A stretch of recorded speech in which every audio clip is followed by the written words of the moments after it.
1224 Stanley Street into 4 separately titled properties, which will include 1 commercial unit, 1 residential unit at grade, and 2 residential units above. A council decision on this matter is requested. And there's a full description, photos, the whole 9 yards, and a recommendation from staff.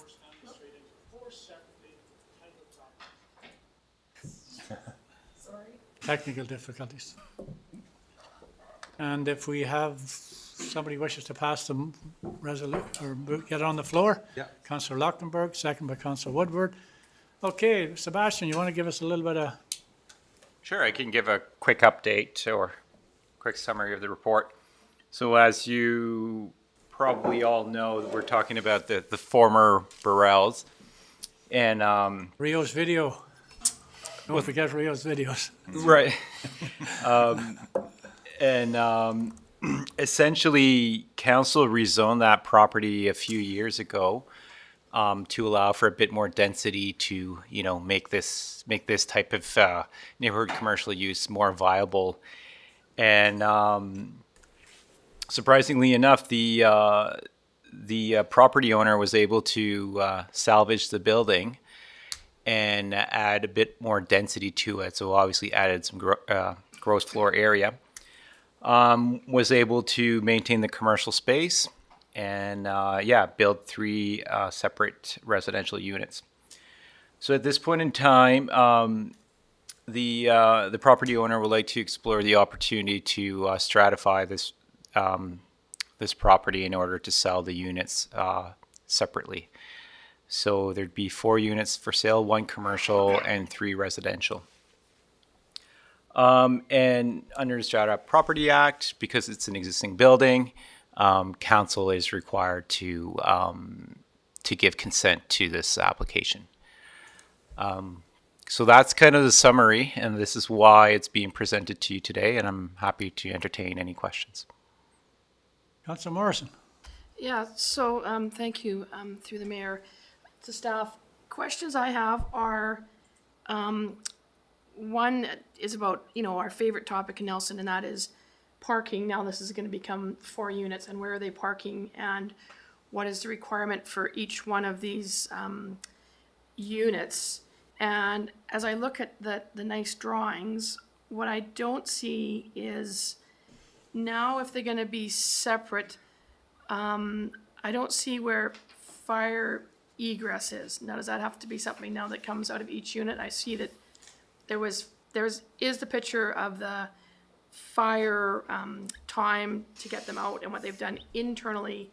Is an internal staircase sufficient if it gets stratified, or are these units now supposed to have their own fire egress if they're 4 separate units? No, the building meets code and was certified by an architect and has gone through all the building permitting process, and fire separation, egress, and access is something that is looked at throughout that permitting. I'm not a building official, so I won't comment on the technicality of it other than it meets code. On the parking front, there's 4 parking stalls being shown on the site plan.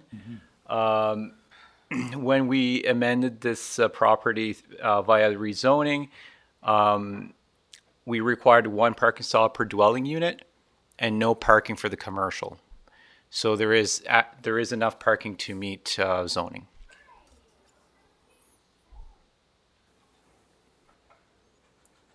Okay, Councillor Morrison? Yep.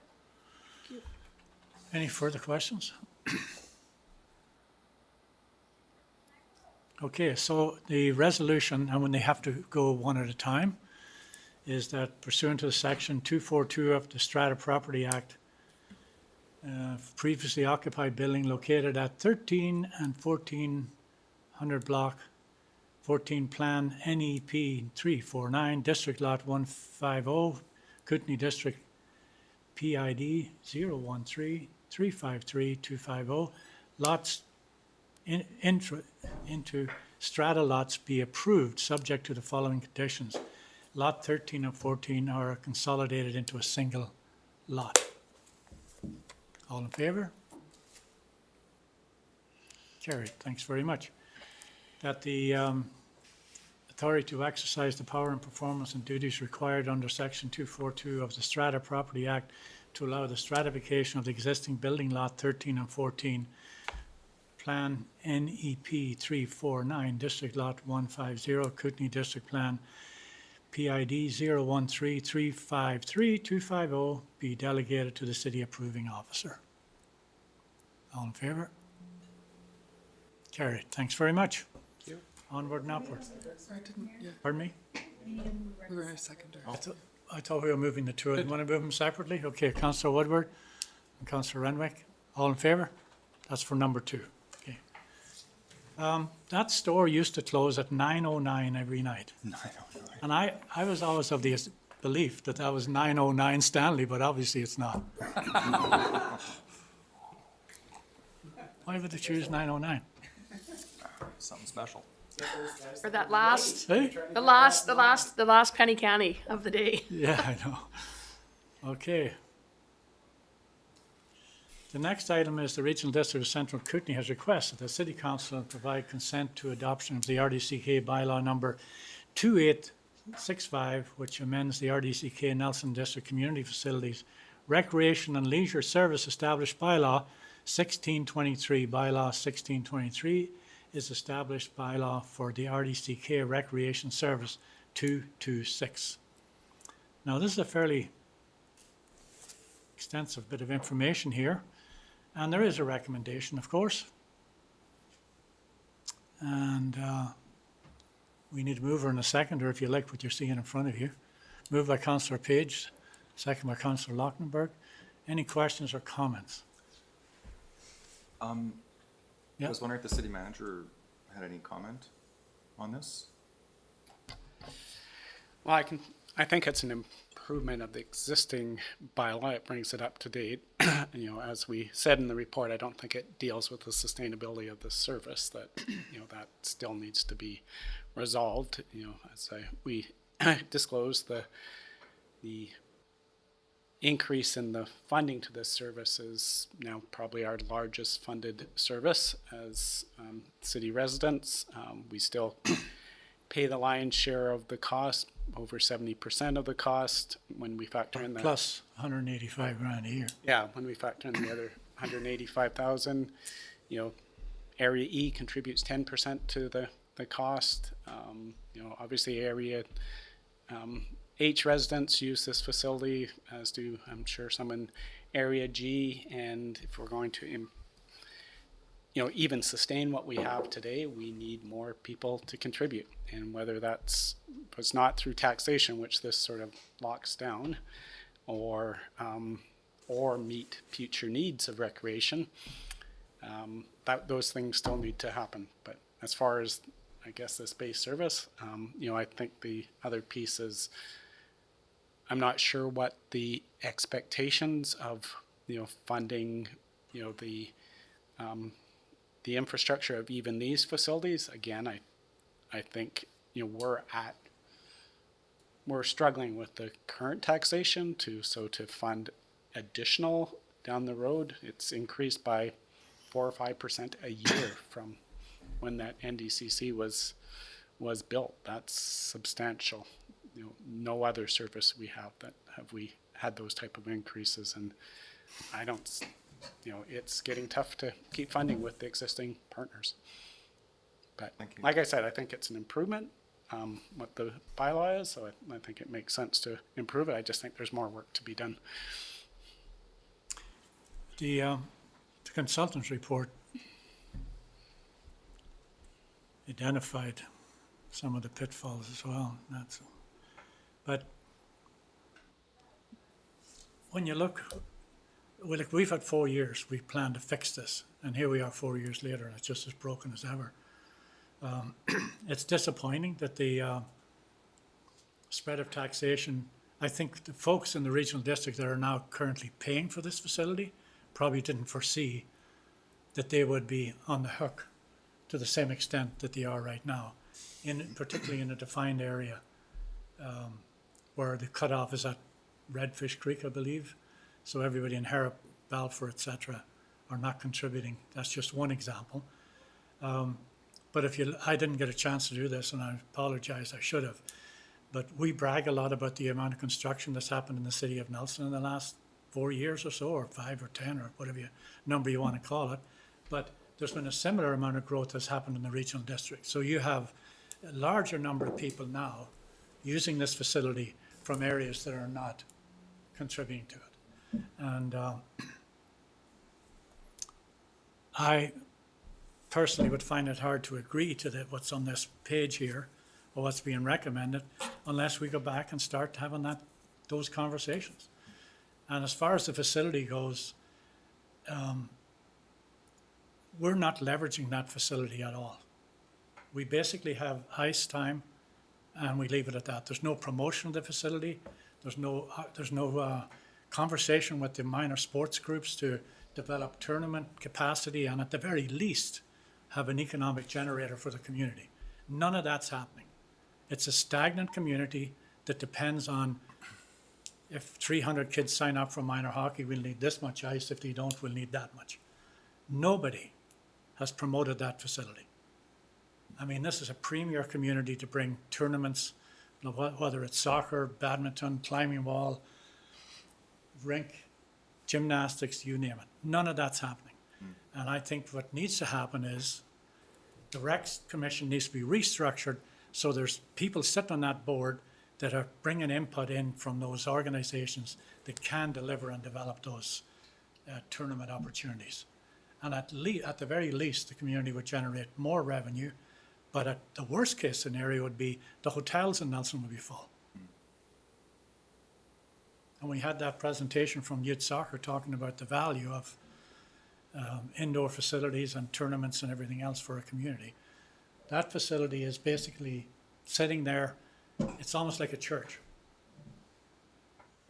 Sitting there right now, empty.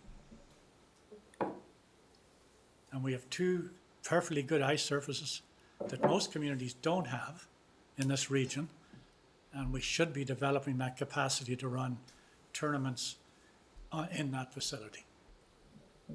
And all that's happening here is we're short of money, we'll go back to the same taxpayer to pick it up.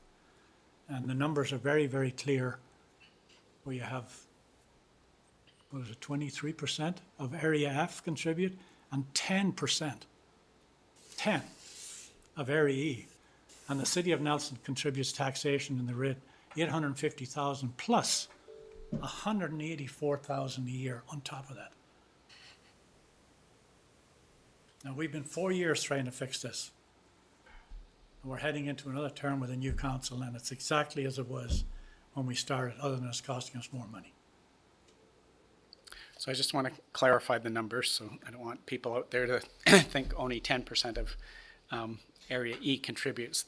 Area E contributes to 10% of the budget. Yeah, the budget. So it's less than 50% of the Area E residents and assessment contribute to the facility. All of Area F does contribute to the facility. They're 23% of that funding. And this is not a knock on those folks that are contributing. But if I was on one side of Redfish Creek and you were on the other, I'd be wanting to know, Janice, don't you think it's fair that we spread this burden? And you'd probably say, you might say yes, but some other might say no. It just doesn't seem right. And I drive to Balfour on a regular basis to play golf there in the summer, and the amount of construction that's happening out there beyond that boundary is unbelievable. And it's a free ride, basically, for people. So if I may, Yeah. good. So I think what's important here within this service review bylaw is the work that was done to capture the existing service as it pertains to delivery now, and working to renew that rural consent with those partners to create a foundation that can be added to. Because if we are to consider and aspire to having additional rural partners bring into a service like this, we need to firm up the foundation and the clarity around what that service is delivering now. So that was the ambiguity that really caused a lot of consternation in Area E and kicked off this service review. And the addenda that is within this bylaw in terms of what facilities exist, who's funding them, what operations and what responsibilities there are, as well as mapping out a way to bring in other new services or other new components to the service, brings that clarity, I think, that you can then build with those directors and the regional district in general to say that you can join this. We are going to be clear here. What we're providing here has a very defined box, and that's not something that's going to be nebulous and worrisome if your residents are indeed working on or concerned that that's going to happen. And I think it's good work for the next term here to look at that long-term planning piece, to look at that financial sustainability piece, to look at how we're moving these delivering services out there, to look for those additional efficiencies and those other ways that we can identify user groups that aren't contributing through taxation. I think those are conversations commission needs to have, but I think this foundational document work needed to happen too, because it was very clear from those old historic bylaw pieces that were just very light on details and very much you can do whatever you decide you want to do. So I think this work is meaningful in that regard, and I think it is a progression forward. It just,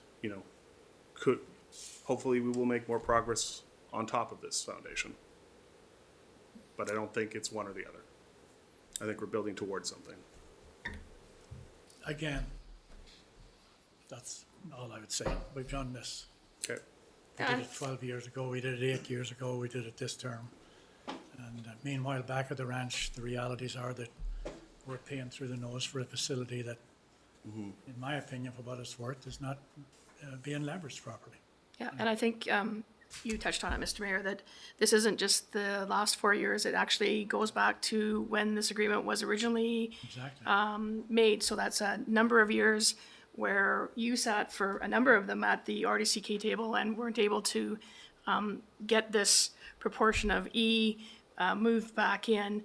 And the stalling point here for those of us, Councillor Lockberg, Councillor Renwick, and Councillor Page and myself, who sat, it was the triggering of the service review 1 year into our 4-year term. So we actually, as much as we wanted to do something, couldn't do anything because of the call of the service review. And I think we have to keep that in mind. It wasn't that the four of us sat there and said, oh, let's just carry on status quo. We were hamstrung by the service review and the process taking far too long, and it didn't matter how much I tried to push it. The RD is the RD main rep at the table. We couldn't move this along any faster than what had happened, and I'm surprised it even actually wound up at this point. And I think that's the whole thing, is we needed to have this bylaw at a minimum changed, and now we have it, and now it's really up to being able to show actually other areas that might want to actually join us, like H or G, to come and participate with some of the programs that we're looking at moving ahead on. So it's been a difficult time since the original ink dried on the first line that didn't include all of area E. So we struggle along with that. Okay, have fun with it, huh? Yeah, Mayor, just Go ahead.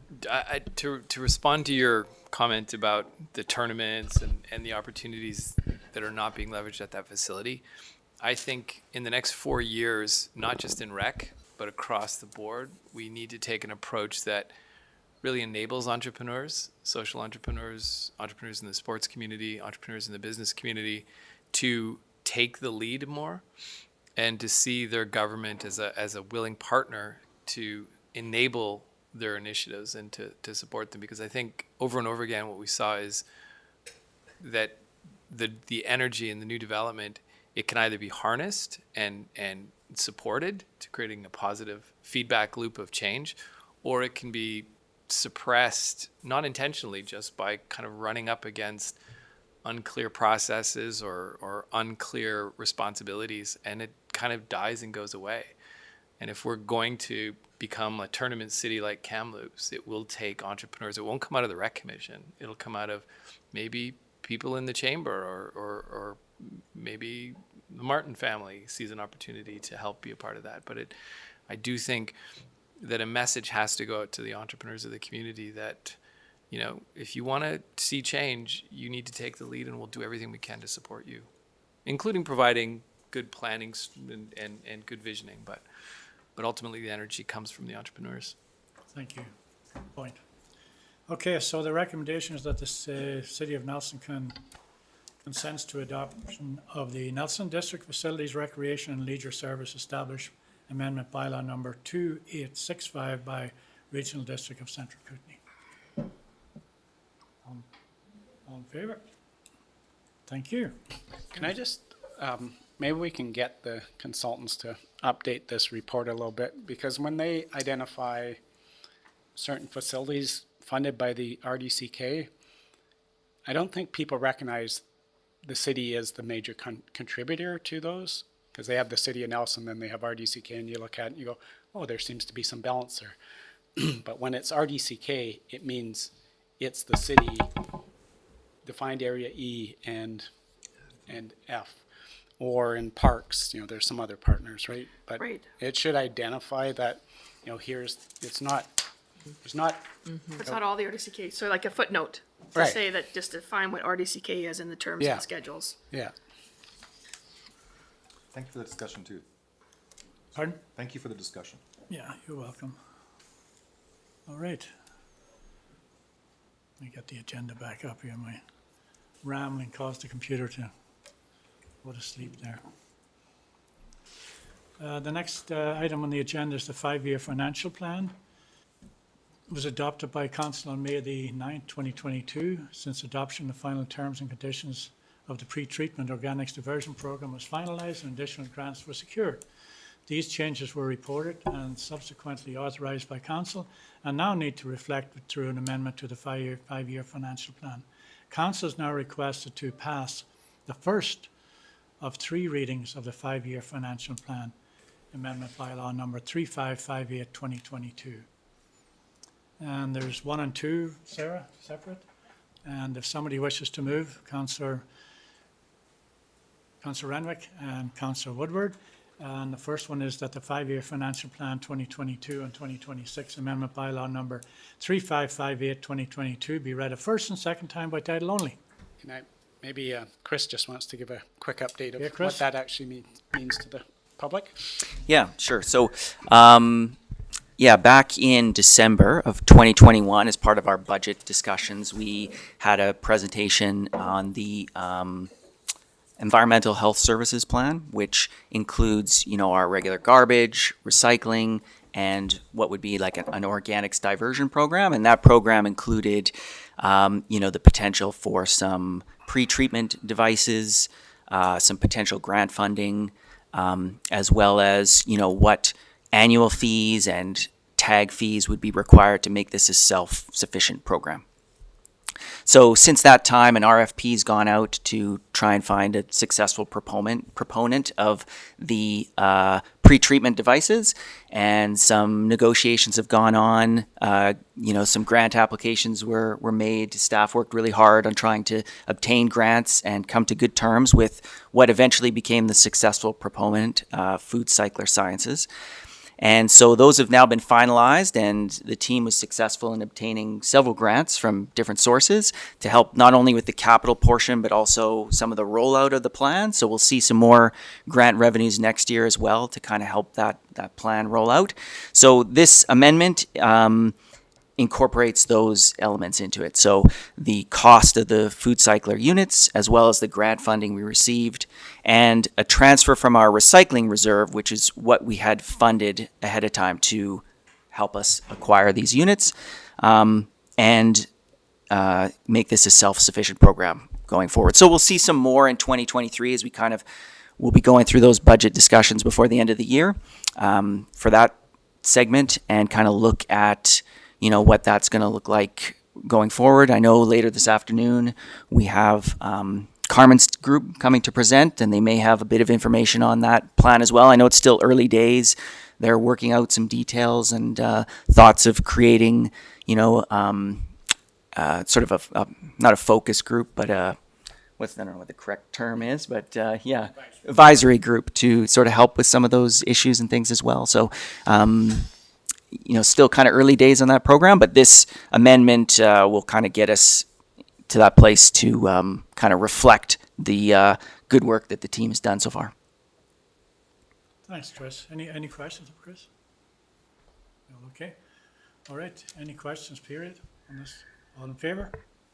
Thank you very much. And two, that the 5-year financial plan 2022 to 2026 amendment bylaw number 3558-2022 be read a third time by title only. Mover and a seconder, please. Councillor Page and Councillor Charlwood. All in favor?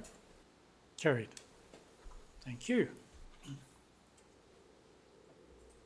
The next one is the permissive tax exemption. And in 2012, Council awarded 10-year permissive tax exemptions to a number of organizations that lease city-owned property.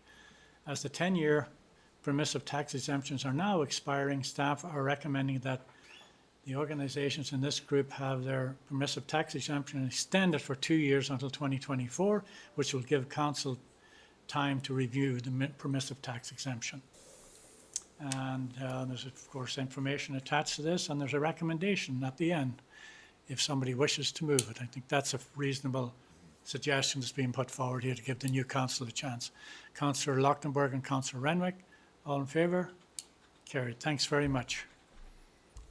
Active Transportation Grant Application 2022 to 2023. Matt, welcome. The city staff are seeking council approval to move forward with an application to BC Active Transportation Infrastructure Grant to install sidewalks in Fairview and bike parking facilities in downtown and public amenities around the city. The grant intake closes on October the 21st, 2022, and council resolution endorsing the grant application is required by December 1st, 2022, in order to satisfy the application requirements. And there is a recommendation here, and of course we have Matt to fill in a few blanks for us if need be. Do you want to hear from Matt first, or move the I recommendation? can move the recommendation. Councillor Lochtenberg and Councillor Charlwood, it's on the floor. Matt, you're up, if there's questions for you. Sure, absolutely. Do you want me to give you a bit of background on Sure, this? fly at her, yeah. Sure, absolutely. So, yeah, every year the province releases some active transportation grant funding for new infrastructure and network planning. BC municipalities are able to put forth 2 project proposals this year. So, staff began exploring some new project options. Within our active transportation plan, we have a missing link identified in Fairview of some pedestrian connection sidewalks. Those are an identified link in the active transportation plan. They were also a topic of a presentation that was recently given to council by a member of the public. So it was quite a natural fit to create that project and apply for funding to pour those sidewalks. We also think it's quite a relevant project given the amount of new development that'll be occurring in Upper Fairview, and increasing the connectivity up there just seems to make sense. So it was quite a natural fit for a project. So that was the project one. The second one we also have outlined in the active transportation plan and a variety of other documents like the downtown parking strategy, the OCP, and Nelson Next to just increase bike parking in downtown and at some other public amenities. So that was the impetus for the second project. We did begin working on the project one, and we did get a preliminary cost estimate, which you have in your agenda package, which does conclude that the city would be providing 30% for the sidewalks, which roughly equates to about $45,000. Since then, we did have our public works team create a set of engineered drawings, which we then submitted for a more accurate and detailed cost estimate, which then resulted in the city would be contributing $85,000 for the project. So the province would be contributing approximately $200,000, and the city would be contributing $85,000. And the cost estimate for the bike parking infrastructure did not change. So all of the funding for the project 2 for the bike parking facilities would be coming out of the city's active transportation fund, and the $85,000 from the city that would be going towards project 1 for the pedestrian connections in Fairview would be a new capital request for the 2023 budget. So it's good value for the money, really. Yeah. That's Because correct. we would probably have to do those sidewalks at some point anyway, and we're getting the province to pick up 2/3 of it, which is great. Any questions from Matt? Go ahead, Councillor Lochtenberg. Thank you. Through the chair. Matt, we're going to be hearing from the climate group tonight about our plan. I'm hoping, expecting in there we'll have more on active transportation.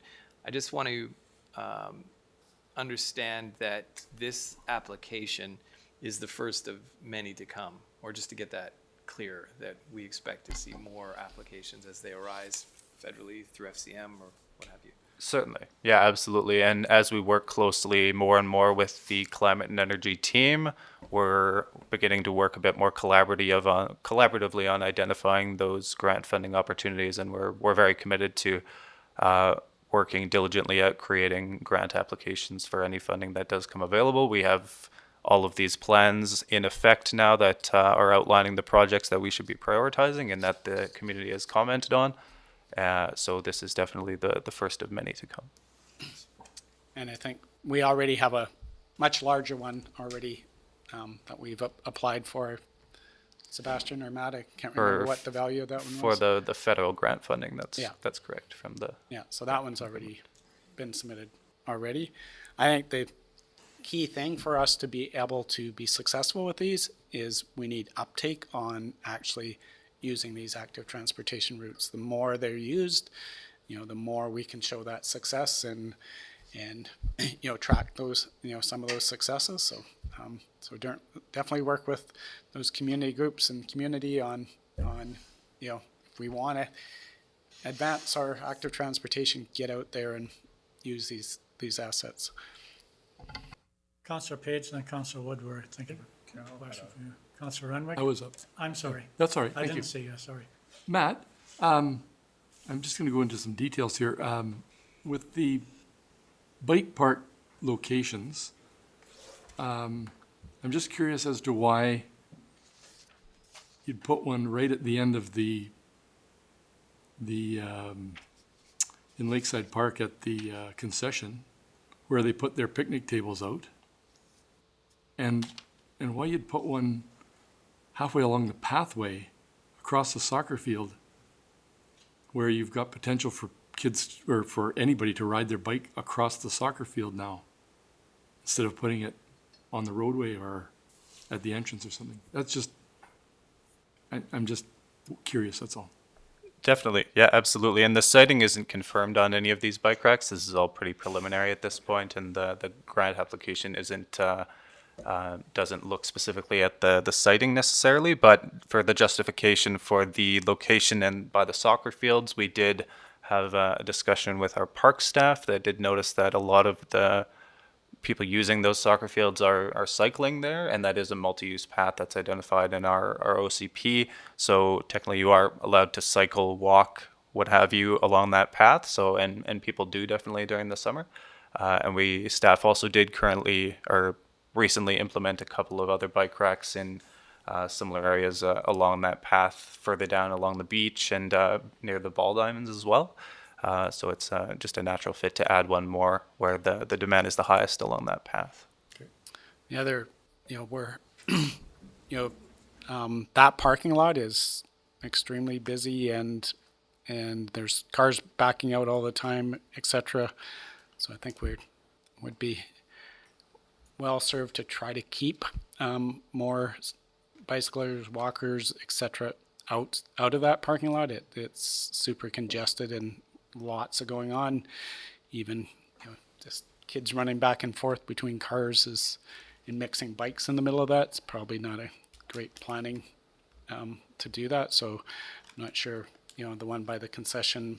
I think we just need to consider the safety of that parking lot and the congestion of that, especially when people are coming and going, which happens, right? This group's finishing, this group's coming, and it's not a large parking lot for the amount of folks that use those fields.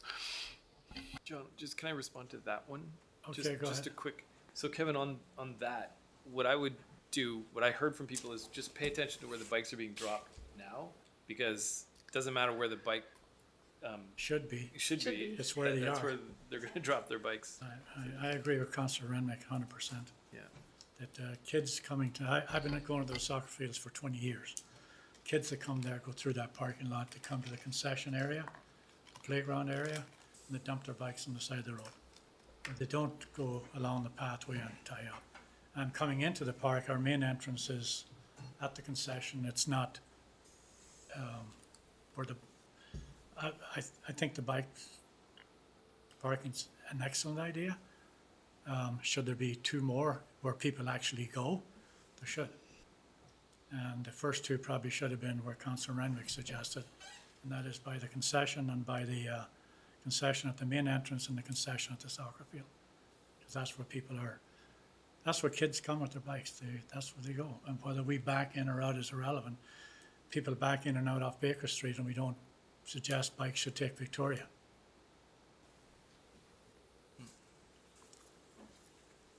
Councillor Page. Thank you.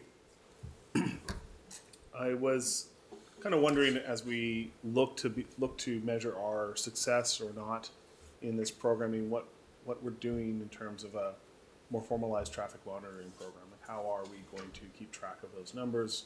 What processes are we putting in place to do that and get visibility on that? Certainly. Do you mean specifically for the use of the bike racks or for the use of the pedestrian connections at Fairview? Pedestrian connections. The overall active transportation goal that we're aiming for is how are we tracking that? Definitely. So with each funding application, we are required to provide traffic counts prior to the grant submission. And should the grant be successful and then we implement the infrastructure, we are required to provide traffic counts after the implementation of that infrastructure as well. So we will be doing traffic counts along the new pedestrian connections in Fairview. For example, also for the 3rd Street bike route, we also do counts every year as well, which we just did about a month ago. So we are on top of that. Any new connections, we're very committed to providing those traffic counts as well, so we can track that data and track the usage. I think BC Stats or Stats can also, in their surveying, they do, they do that survey, how many people walk, how many people cycle, how many people drive their vehicles. So they do that on that higher level. I don't know if I know we get our stats. I know we've always been one of the highest active transportation communities in the province. So they must do it at the municipal level. And I'm sure Carmen and her team are working with Matt and Sebastian on how do we get there. So obviously there's technology out there today to track your, how much you cycle and walk and all those sorts of things. So how do you tap into some of those things as well? Okay. Supplemental? Fine? Supplemental? Yeah. So that helps us with obviously the specific projects that we're going after, both establishing baseline numbers before we go in and make a change and establishing trend lines after the change is made. How are we envisioning capturing that kind of traffic data throughout the city to look for those other opportunities we might be missing, other busy areas and corridors that maybe not immediately intuitive, but how are we getting a sense in firm numbers on where we need to focus our attention? Definitely. So we do collect a lot of that data from Stats Canada. So they do provide the approximate mode split for a community. It's all fairly generalized, but Nelson does approximately have an active transportation mode split of 30%. And that will come out in supplemental years. For 2021, we'll be expecting that data, I think, in the next couple of months. So that's helpful to track. We can also personally track it as staff. We could, initiate some kind of transportation mode tracking system or something like that. That's a project that staff would be able to take on. Or an ongoing traffic monitoring program with some random sampling? Yeah, we could begin something like that, yeah, if council was interested in that. We also have recently completed a transportation impact study in Fairview, which did also track active transportation modes. So we have a good idea of the peak flow volumes for streets in Fairview. So yeah, those kind of piecemeal projects like that, like you said, do provide a good example of the mode choice that people are currently using. Okay, thanks. Any other questions?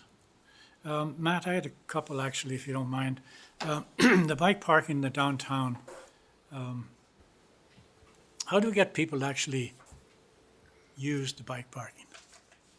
You know, I like to have a coffee off the street there, and most folks will come along with their bike and they'll just wire it up to the meter and run in for a coffee, and which is what I would do with my car too. I'd love to be able to pull in and just, but if we're going to supply bike parking for people, how the heck do we get them to use it? Are we using the wrong style of bike rack, or what's the problem? Not particularly.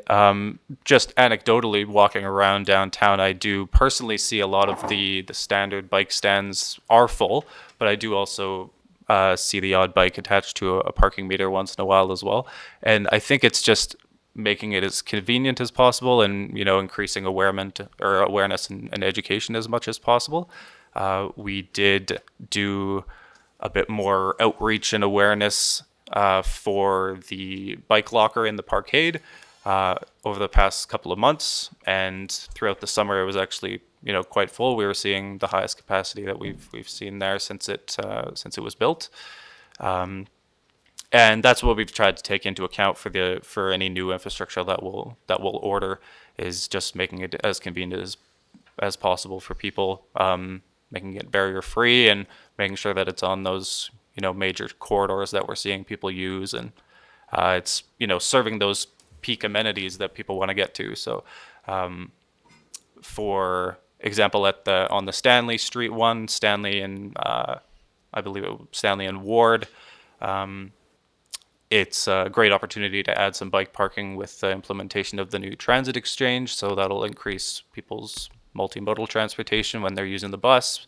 They can then have their bikes stored there long term. So it's really about providing a mixture of different types of short-term and long-term bike parking.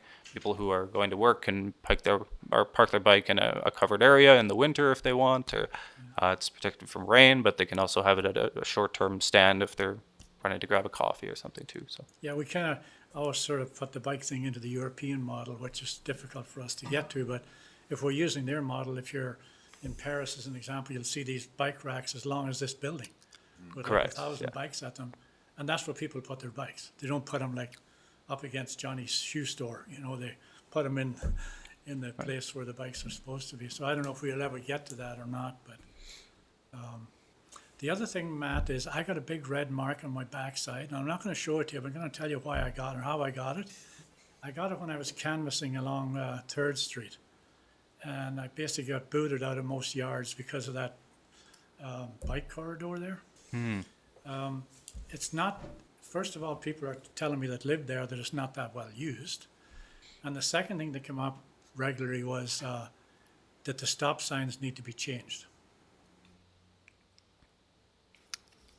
Sure. Yeah, that project isn't part of this application at all, but definitely we did. We recently did the traffic counts for that corridor, and we saw the most uptake and the highest volume numbers that we've seen on that route since it was built as well. These projects do take time, and I know that we've probably said that before, but we are seeing an increase in numbers. We are seeing a higher mode split along that corridor than many other streets in the city. It's all relative. Some residents may expect there to immediately be a lot of people using that corridor, but I think it is, a part of that convenience and a part of that awareness piece again, that the people who do know about it do use it, and the awareness is increasing, and we were seeing the highest numbers that we have seen yet along that corridor. That's good, but I just wanted to mention the stop signs because I did actually my own bit of a survey down there. And like compared to 5th Street, where you stop on almost every block, when you wait through, people are still cycling on 5th Street, by the way. On 3rd Street, it's straight through now, and the traffic is fast on it. And I don't know if there's some other option to that, other than switching the odd stop sign, maybe every other block or something, to calm the speed of the traffic on that corridor. I'm not sure, but those things came up. And you might have heard it too, Janice, but the 3rd Street is like a raceway now for people driving, and of course the electric bikes get up to 35 kilometers an hour or some ridiculous speed now, maybe even 40. So it's just a thought. Councillor Lautenberg. Yeah, I hear you on that, and I did hear some concerns about the 3rd Street bike route, but I also heard a lot of positive from the cyclists. And Yeah, for sure. on the transit committee, this comes up for me a lot, is to recognize that transportation, our transportation system, is a complex dynamic system and exhibits all the behaviors that complex systems do. The biggest one is tipping points, that in the city of Victoria, city of Vancouver showed over and over again that when they started their active transportation program, they saw like very slow uptake at first. And then they got to this point, they couldn't forecast it ahead of time, but they saw it. Once they sort of made a connection, or once they added that next route in the circuit, suddenly usage just took off, and you got to this tipping point. And in Victoria, it was very clear that it was sort of completing a full route. Like when you knew that you can make sort of a complete trip, that's when the value became clear, and people started using it dramatically. And you saw it culturally too in both those cities. Yeah, there was a lot of tension between the two modes of transportation for a long time, but especially in Vancouver, once you got over that tipping point, the public opinion started to shift dramatically to follow the adoption of the routes. So it's hard at the beginning, but I think we just need to keep going, and we're going to see a big shift happen. Yeah. Excellent. I'm going to finish with one more thing, Matt, if you don't mind, and that is the sidewalk work I think is fantastic, and the whole active transportation idea. But again, I want to go back to the electric bike thing and the sidewalk. The electric bike program, I know there's reasons for it, but the electric bike financing program is eliminating a lot of people that probably need a bike more than those that can afford an electric bike, if you get what I mean. The same thing applies to the sidewalk upgrades. Great idea, but if you were to look at our community overall, Uphill and Rosemont would be more, I would suggest, working class people, more renters in the Rosemont, high density, etc. And again, if we were going to concentrate on walking and cycling corridors, going forward, that's where we should be putting them, is in those areas where people that actually, a bike is actually a mode of transportation they might more readily use than a $25,000 or $100,000 electric car, or $74,000 electric car, if you get what I'm saying. And just so you know, I'm not shooting from the hip here. I've been reading a bit about this stuff, and there's been a lot of information come out of New York about the yuppie, so-called, are all riding electric bikes, and the people in Harlem are still trying to find a way to get to work, that are actually serving them the hamburgers and the lattes that they're drinking in the coffee shops. So just a thought going forward as to where we're concentrating our efforts on good walking and cycling corridors. Okay. And with that, we're going to do all in favor, I guess, for the Fairview sidewalk improvement, completion, etc. A and B together, right? And further that the proposed project be shovel-ready and set out in the BC Active Transportation Infrastructure Grant criteria. All in favor? Thanks very much. Thanks very much, Matt. Thanks, Matt. Thank you, Matt.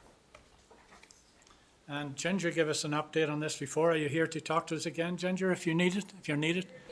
And, yeah, thank you.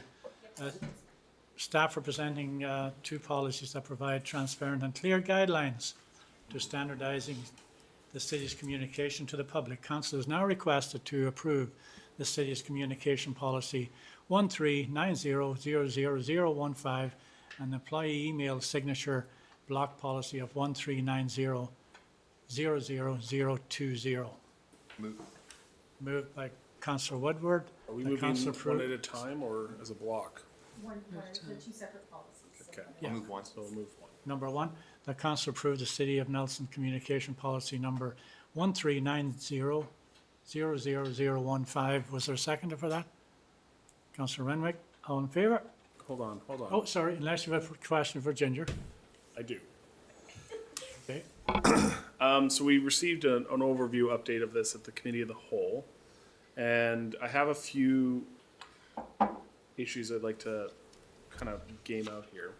one of the things going through the communication policy itself is I was found wondering whether or not we needed to be stripping the council component of it and moving that towards the potential code of conduct, because it does seem to be an ill fit for me to try and capture both council communications, elected communications, as well as staff expectations and staff communications. I thought it made the document less clear. It led to some awkward language and phrasings. I pointed out things like leaders as opposed to any specific role or responsibility. I think it's partially from that attempt to put everything in one document. And so maybe we could speak to some of the best practices that are out there and whether these pieces need to be pulled apart. Yeah, and it was a discussion, we did have it separated out initially, but I might let Sarah talk to the code, what is it called, the code of conduct, because we did have this discussion and then reworked this policy based on that. So I'll let Sarah speak to it. So the code of conduct, I think, is separate from the communications policy. This communications policy really provides some guidance for how staff and the expectation for council, how everyone will behave around communications. So that's one thing. Council code of conduct is about council's behavior in decision-making, communications. It incorporates a much broader, I guess, way of behaving and expectations that council will have for one another and holding each other accountable to those expectations. So I think they're two separate things. And a council code of conduct, the legislation has changed, and the incoming council will be required to at least address.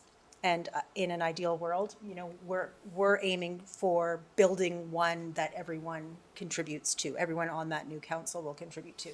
So, in my opinion, they're a bit separate.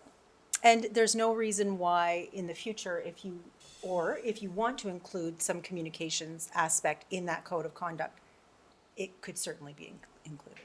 So Sarah, is it fair to say how you communicate could be referenced, if you're following your code of conduct, this is how you communicate, this is our standard, and and then communication stands on its own, but for council, here's the sections that apply for you in your communication. Your code of conduct says this is how we do business here in city. This is how we communicate. There's other aspects how we around council tables or treat staff or those sorts of things or each other. So I haven't seen both together, but we can certainly make sure we work on that. It's clear. If the code of conduct says this is how we communicate, here's in the communication policy, these 5 things is how you communicate. And maybe we'll just make sure we do a good job on that. And if it's awkward, then we can rework it.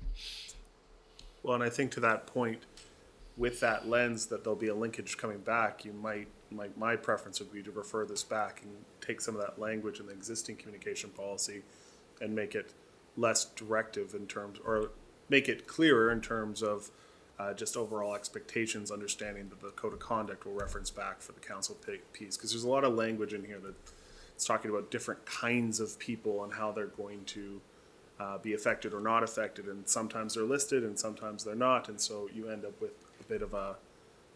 a very difficult document to kind of read with lots of prescriptive pieces to it that I think needs to be boiled down to more broader scoped values. Okay, I think one thing to keep in mind with this communication strategy is that it is an expectation for the organization. Sure, yeah. So council is part of the organization.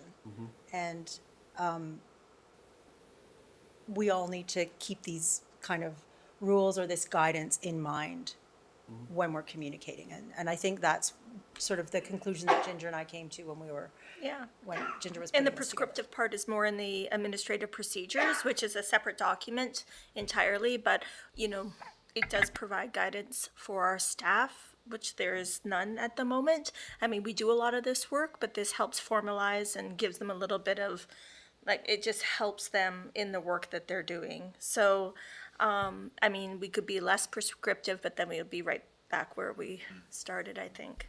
But to that point, you've got it's in the procedurals addendum. Yep. Which ideally your policy is referencing to, and those procedural addendums can be changed Yes, over time, right? 'Cause Totally. they don't need to bring something to council every time a new social media platform turns. exactly. Right? So can I suggest that, because, we've spent a great deal of time getting at least this far, and, we can refine it over time. Let's, it sounds like there's still work on the council conduct, and, this certainly takes us a long ways from, so that we're clear to staff, we can create those expectations for staff. I think there's good guidance for council as well, and if we need to, change it down the road, we can do that. It's a policy, it just needs to come to council for one reading. We're feeling that it's a good step forward, and a much stronger step forward than we have presently, and it's changeable. If we find it's, a bit awkward, or we want to refine it more, and otherwise we're now another 2 or 3 or 4 months down the road to have anything in place for specifically our staff. So we did have a presentation from Ginger, was it a month ago? Yeah, a few weeks ago now. Yeah. So, for council, it's never a bad thing to talk these things over in between, because here we are, the approval point, and now we're looking for clarity on it. Yeah, which is understandable, yep. Yeah. I mean, if there's new ideas we want to put on this, we're going to have to move it on to a later date. But as Kevin said, if we were to move on passing it now, we could, if there's stuff that pops up, go ahead. Thank you, Mayor. I just want to say that I think it's critical that we get this in place, because Yeah. we need something to build the foundation, like, that's the foundation, and then, of course, like any policy, as the city manager said, we can work on it. But I did want to just say, as I read through this agenda piece, I mean, I think it's really wonderful to see this kind of streamlining happening, so that, like, as everything is going out, as an organization, Standardized. there's a standardization, which is, it's kind of been all over the Basis map. for this. And I clearly remember when we got in 2018, there had been a report done by a Communication consultant. communications, yes, Yeah. and they said clearly that we needed to do this. So I just want to say thank you for getting to this stage, and I think we can keep working on it, but it's good to build that foundation. I think it's a really important step, and I think that staff will be really appreciative if we have this framework in place. Is there room for modification? Probably, when it comes to communications, quite regularly. So could we improve on it? I think so, but I think Kevin made a really good point that we need to get something in place for that foundation. We need to formalize the good work that we're already doing. We're already seeing better branding and consistency in all the work we're doing, and I just think this will help solidify that. Okay, any further questions? Hearing none, all in favor, council approved, that's number one, and then the You second mark me policy. as opposed. Pardon me? I'll be opposed. You're opposed, that's fine. It passes anyway. Yeah, no. Yeah, okay. And number two, that council approved the City of Nelson and employee email signature block policy number 13900020. Move. Moved by council Woodward, second by council Renwick, all in favor? Question, Question, okay. just because we're on the different part of it, the Yeah, no topic, worries. so I will reiterate a little piece here. I appreciate the marketing and formalization of the standard and everything else. Again, looking at that policy piece, and maybe I've read the document wrong, I don't think so, but I don't think that needs to be in the policy. I think in our email signature block policy, I question the entire need for an email signature block policy as opposed to some sort of procedure that captures all of that. Say, 5 years down the road, the hot new font is Havarti, not whatever one we have picked here. I had a problem with that, those pieces, so many technical pieces on how we would present our brand being inside of a policy that it has that rigidity of council approval as opposed to a procedural document in the first place. So your preference is to make it a procedure as opposed to a policy? 100%.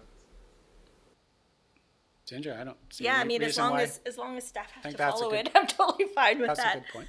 Yeah, I mean, and it could definitely be a guiding document related to our communications policy. Yeah, It could get updated whenever it needs Yeah, to get no, updated. Yeah. I think that's a really good point. and again, it's always changing. And yeah, and if I didn't have to bring it back to council, that would make it easier. If, like you said, if we did decide at this point, though, I hopefully we could stick with it for at least a few years because we haven't had anything in the past. So that would be my Well, I think my what wish. Councillor Page is saying is then that's really a staff decision. Yeah, to- exactly, right. So we Right. could just make that adjustment. Yeah. Yeah, going forward. That flies, I agree with you, but that flies in the face of what we just moved and seconded on. No, the communication policy is how we communicate broadly, then we have procedures of Okay, the within that. details of how we This do document should really just be a procedure. Yeah, Except I think the mayor is right, doesn't what we just passed reference this policy? It says something about even, so do we have to do a little modification? We might have to add a, we'd just call it a procedure in the, Yeah, we could change that word in the just change that communications word in- policy. yeah. Yeah. so we're I think it's changing, I actually think it's in the procedures. Sorry, we're getting semantics here, but I think it's in the administrative procedures, so I think it'd be easy to change. Great. Yeah. Perfect. so are you saying it would be easier to change, or are you saying we should change it now? No, I think depending on how Sarah wants to move forward with this, we could change the policy to a procedure and add it. Email signature. yeah, Yep, yep. So are we rewording this then? Well, we could, we just, Just it remove just would number be 2. called Refer to staff. a procedure as opposed, in Yeah, fact, so we council call doesn't it have to procedure. prove it if it's a procedure.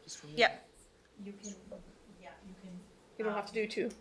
Yeah, we don't have to You do don't have to two. pass two. If council's comfortable that this is a procedure, we'll just make it a procedure, it doesn't. This is Yep. for information. There you go. Do we need to move that? Yep.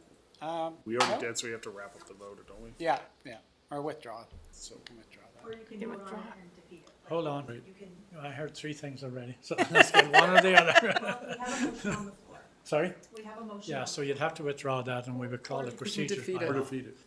We have more information now. Or defeat it. But- All in favor?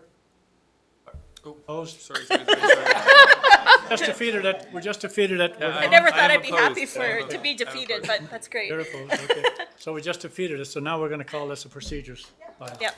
So that's, Okay. number 2 is the council approved the City of Nelson employee. No, No, we don't even have we to don't have need it. We don't to. have to make a policy. We're Policies done. don't need a, Procedures. Okay, thank you. Done, okay. Thanks, Ginger. Thank you.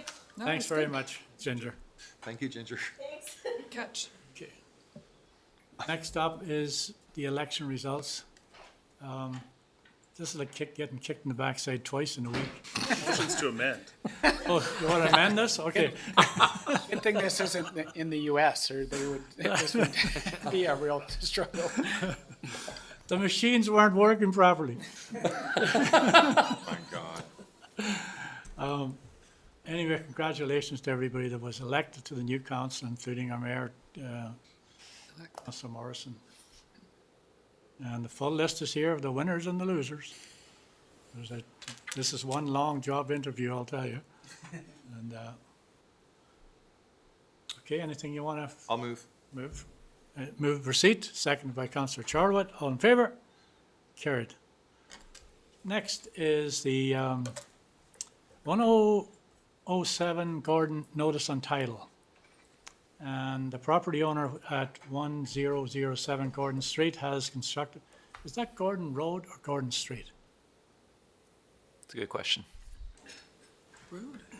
Let me see, there might be a map in here that will tell us. I said it was Gordon Road.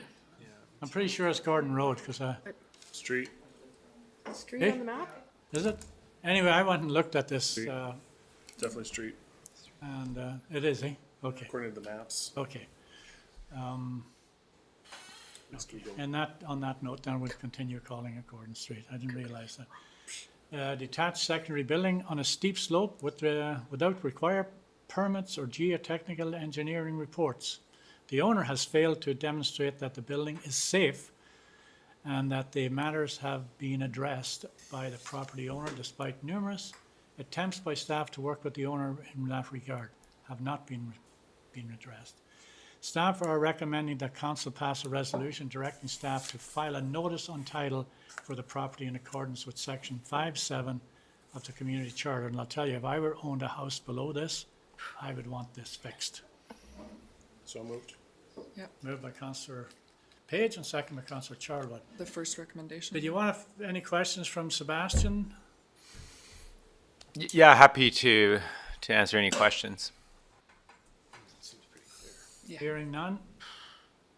Okay, these recommendations are a mile long here, folks. So we have 1, 2, and we have A and B attached to the last one, right? Do you want to do everything here separate then? So there's Two recommendations. There's 2 pieces, yeah, and A and B just included in this number 2. Can I actually ask a question? Um, Mayor, can I ask a Sorry. question? Go ahead. It's been moved, right? The first one, right? Number 1, yeah. The one's Sebastian? I was just wondering the imminent danger of this. I mean, like the winter's coming, the ground's gonna get saturated. Are we looking at like is this an emergency situation? So for remedial actions, we need to give at least 30 days. We feel that 60 days is reasonable here. We are in, I don't know if you can call that communications, but we are going back and forth with this property owner. We have been for months, and it looks like he's setting it up to have it craned out. And from what I understand from his one-line emails is that the crane is not available at this moment, but he's thought that it would be moved by now. Okay. I guess my concern is if we have another, like an atmospheric river type situation, which we've had recently, that, the ground saturation could be very high, and it just worries me. Yeah, no, we feel that, if it can't stay there, but it's okay for 60 days, and then we'll have to go through the process. We're very hopeful that it will get resolved before that time. Thank you. Yeah. Any further questions?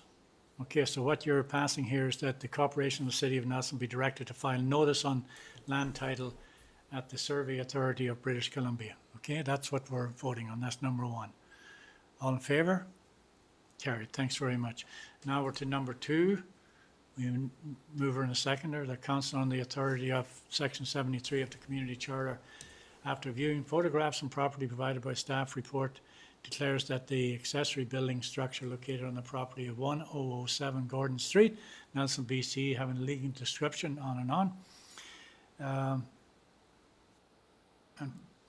and require remediation action either by bringing the building into compliance with other sections of the building code of the City of Nelson and bylaw number 3456 2019, or demolish and remove the structure. So moved. Moved by councillor Renwick, Second. seconded by councillor Page. Any further questions and comments? Hearing none. All in favour? Carried. That's it. Thank you, Sebastian. Thanks, Sebastian. Thank you, Sebastian. Okay, next up is the Hall Street Pier project. This report is to provide council with an update regarding the Hall Street Pier project. No direction is requested, but the floor is open for questions, and it'd be a shame to have Colin sitting in the audience here without at least bombarding him with one question. If you have one for him. Well, good afternoon, everyone. That wasn't throwing up your hands, no? No, I'm not throwing up my hands. No, not at all. No. Just check. I think that there's definitely a path to success here. As far as the project goes, the reason why I wanted to come was just to give everybody an update as to where we're at with the project. I mean, obviously, there's been work going on this summer. I think a number of you have been down to take a look at how things are progressing. Where things are currently at, we're starting to get into taking a look at some of the costing of things, because we're starting to see that we're getting into delays with the delivery of items, and of course delay of receipt of items with a site presence. I mean, it costs you money to have people there every day, and as things get dragged out, there can be an ongoing cost that's there. So I've just got started with Unitech and looking at a strategy of how we're able to reduce the site costs and to work with where we're going with the project, and that we think that as opposed to being done, we were originally looking to be done at the end of November, and it's looking like phase one of things is going to be done at the end of January. So that being said, I just thought I'd give you a little recap as to how we got to where we were and what we're doing there with Unitech. So back in December of last year, we had gotten a Class A estimate for doing the project, and so when they had done that evaluation, they had figured that the project was going to be about a $4.4 million project. Which of course was a lot more than what our existing budget had been. This project's been difficult, being that we've really hit a real interesting period of inflationary pressure that's caused things to move considerably from when we started talking, and the kind of opinions of costs that we were getting from quantity surveyors to where we've wound up. And I've never seen this kind of dynamic movement in this kind of thing before. It's quite pronounced. So anyways, the Class A estimate come at $4.4 million, which we knew was more than the $2.6 million budget that we had at the time. And so one of the things that we got into doing with Unitech was a value engineering exercise, where what they really wanted to do was get a true assessment of what is the local cost of doing this thing, and how can we tighten this up, and is there ways to do that. So there was actually 12 RFP documents that were put out for the various scopes of the project, and so we've got our returns, and there was good participation in that. And from what returned at the time, the market pricing put it at about $4.2 million. So, because that was jiving with, pretty close to what we saw in the Class A estimate, that's when there was the recognition that, well, this project in its current form can't go forward in this manner.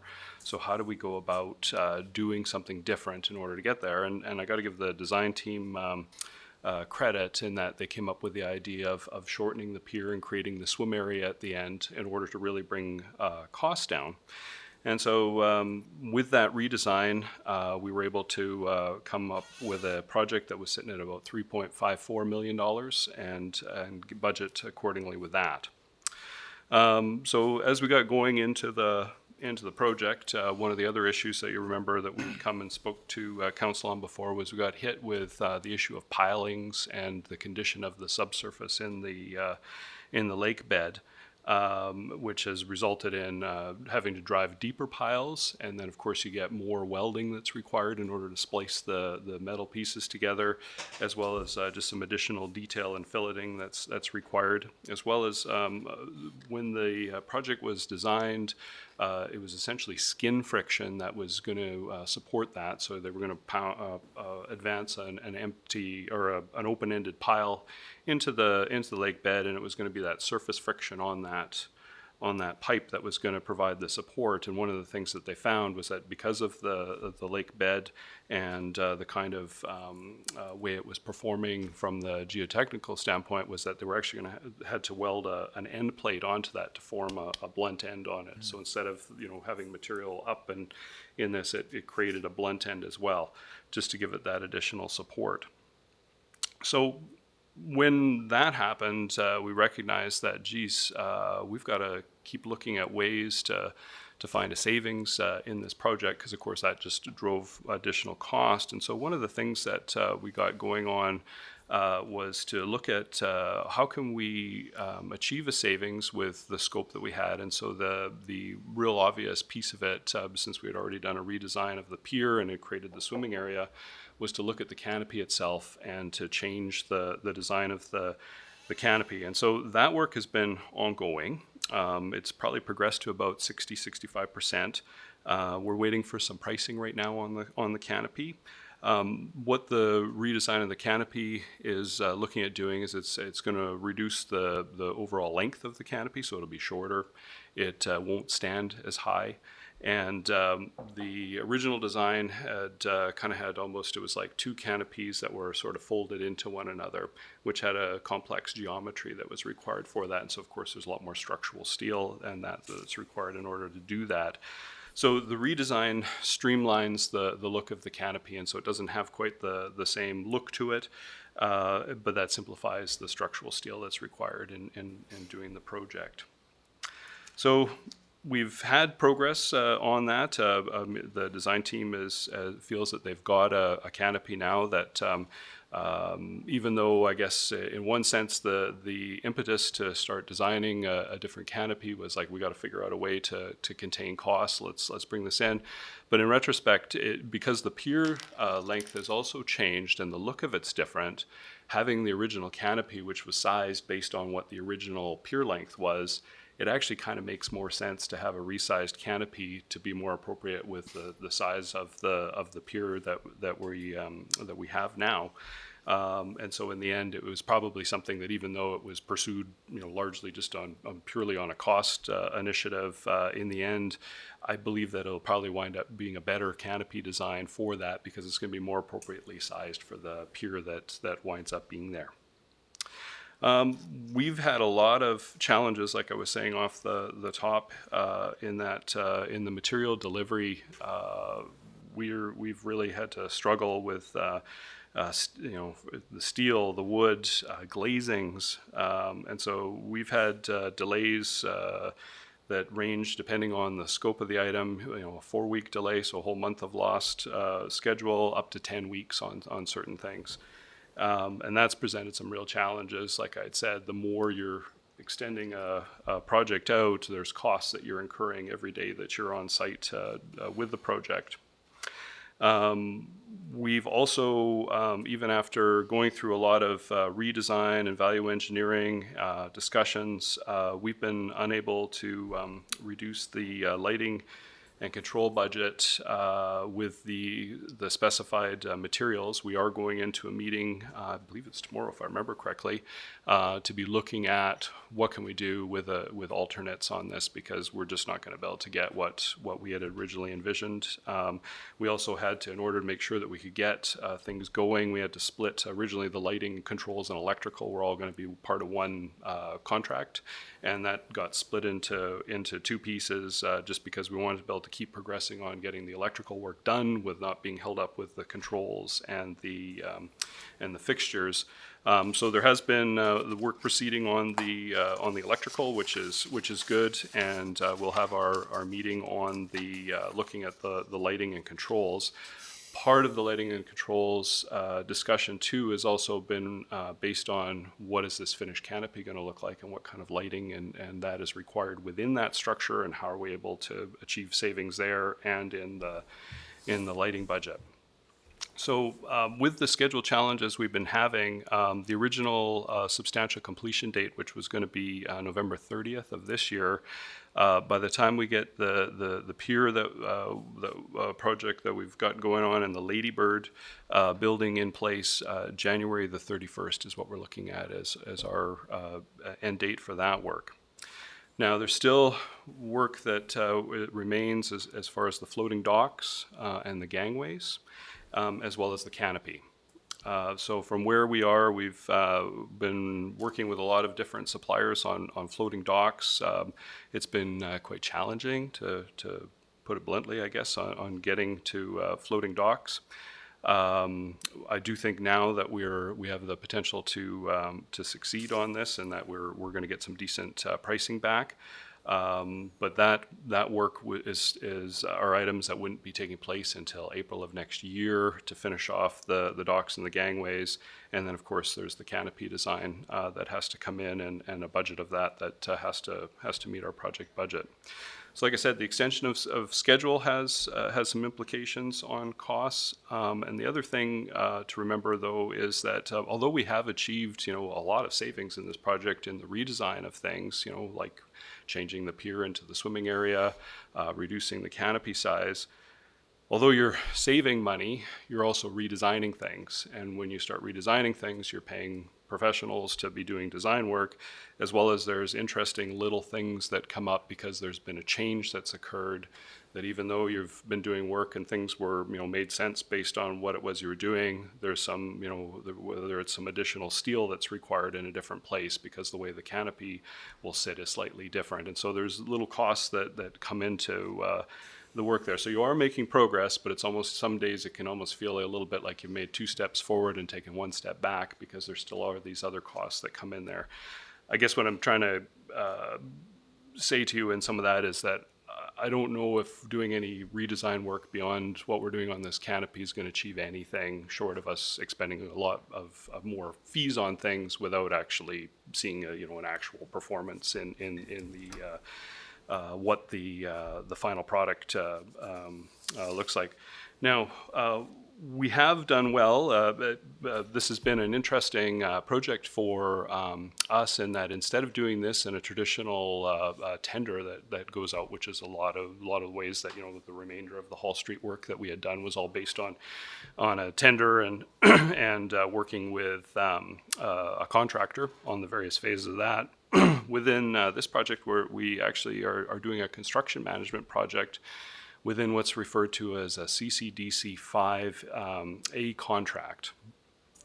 Sounds like a big fancy name, but really what it is that our construction management company, which in this case is Unitech, essentially functions as what a general contractor would work as in preparing the various trades and directing that work.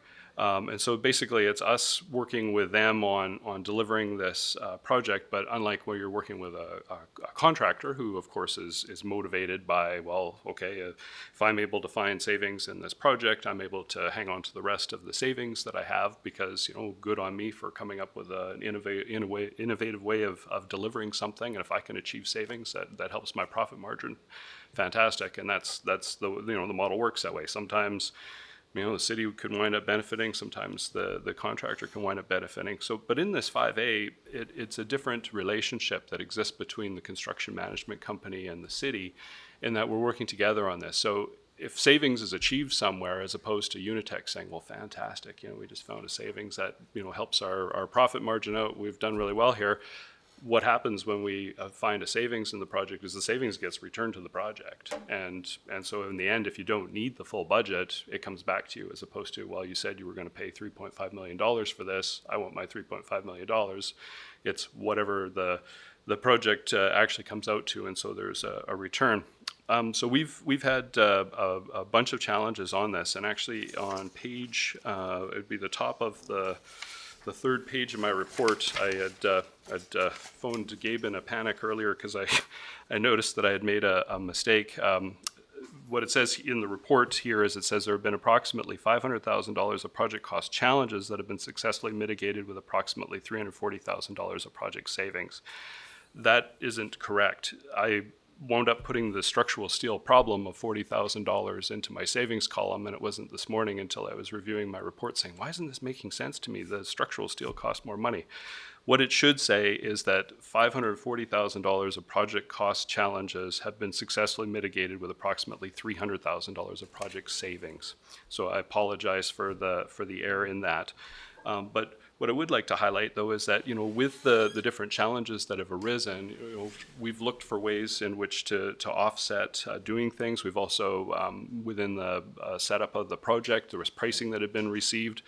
I got to really give it to the guys on Unitech. They reached out to all of their contacts that they have in the industry and did a lot of phone calls to try to find the best price. And even though we thought we had a good price, they were still digging to try to get to better pricing. And so we've been able to save some money on things. We've been able to reallocate some of the site resources. And so with that, we've been able to, instead of just having extras that have come into the project, which is certainly something that, can happen in a project, and within a tendered project, you're going to see a lot of claims for extra that come forward.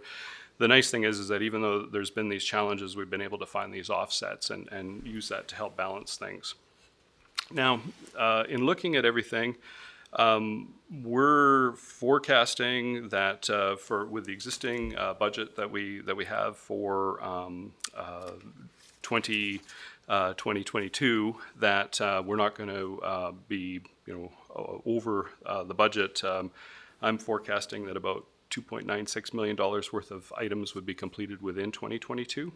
That involves about $213,000 of scope from this year being rolled into 2023, and so that would roll over. The opinion from Unitech is that they believe that for the full delivery of project scope, that there's going to have to be some additional funding that gets put in there. I don't know the number right now. We still need to get the final pricing in on the canopy. We still need to get final pricing in on the floating docks. So there's a number of items that are still out there. From my look at it, either I guess we're up against a scenario where we have to look at doing something like not delivering part of the project scope, the most obvious piece of it being the canopy. And we could offset some of the cost to help contain that and then look for future funding in order to do that. Or we'd have to look to supplement cost from what I'm seeing right now. Now, that being said, there still is the potential that we get really good pricing that comes in on the canopy, our pricing on the floating docks could work out, and there could be some other things in here. I can see that Unitech and how they've budgeted for their line items, they've tried to do, not I'd hate to say a conservative approach, because I think they've tried to do what's realistic, but there has been some items where after we've finished something, it's like, oh, okay, great, well, there's $5,000 we can return back in the project kitty, and that's part of what I had highlighted there with that money. So my sense is that when it comes to us and having our budget discussions for 2023, we're going to be in that position where either we'd have to look to add to this budget in order to deliver the full scope of it, or we may have to look at turning part of it, like the canopy, into a phase 2 that maybe we get another grant to do later.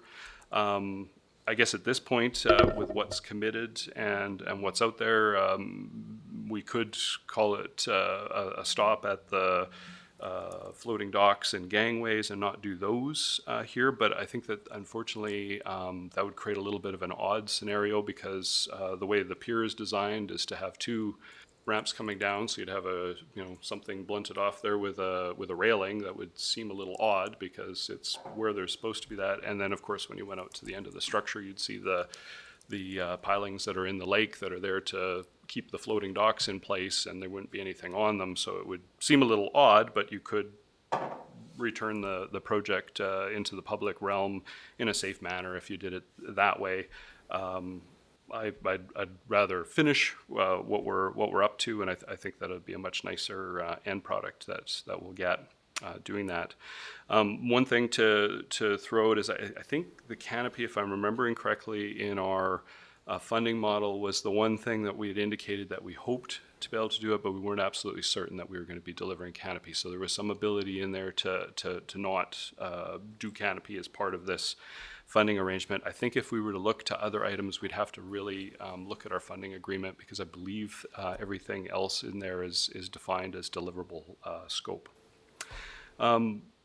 It's, I guess we're a couple, November, I think it was the 3rd week of November, we're supposed to see the steel that's coming for the Ladybird building. And once that's in place, they're going to be able to do the measurements for the glazings, and then that's the glazings that we'll be receiving later. I think that's actually going to look really, really neat. It's going to be a neat display down on the lake, and something that I've never done a little project like that. It's a very cool display. Most of what I've done has been pretty water, sewer, that's stuff most people don't see. Whereas this is actually going to be something that's actually, I believe, is going to look really, really quite neat. So anyways, I wish I had more surety in some of the numbers that I as far as what the cost of those other items would be. Unfortunately, I don't have that right now. We're still working towards all of this, and like I said too, we're also taking a really realistic look about when the delivery of things are coming and how we can do things on site to reduce the site presence and to achieve some savings there.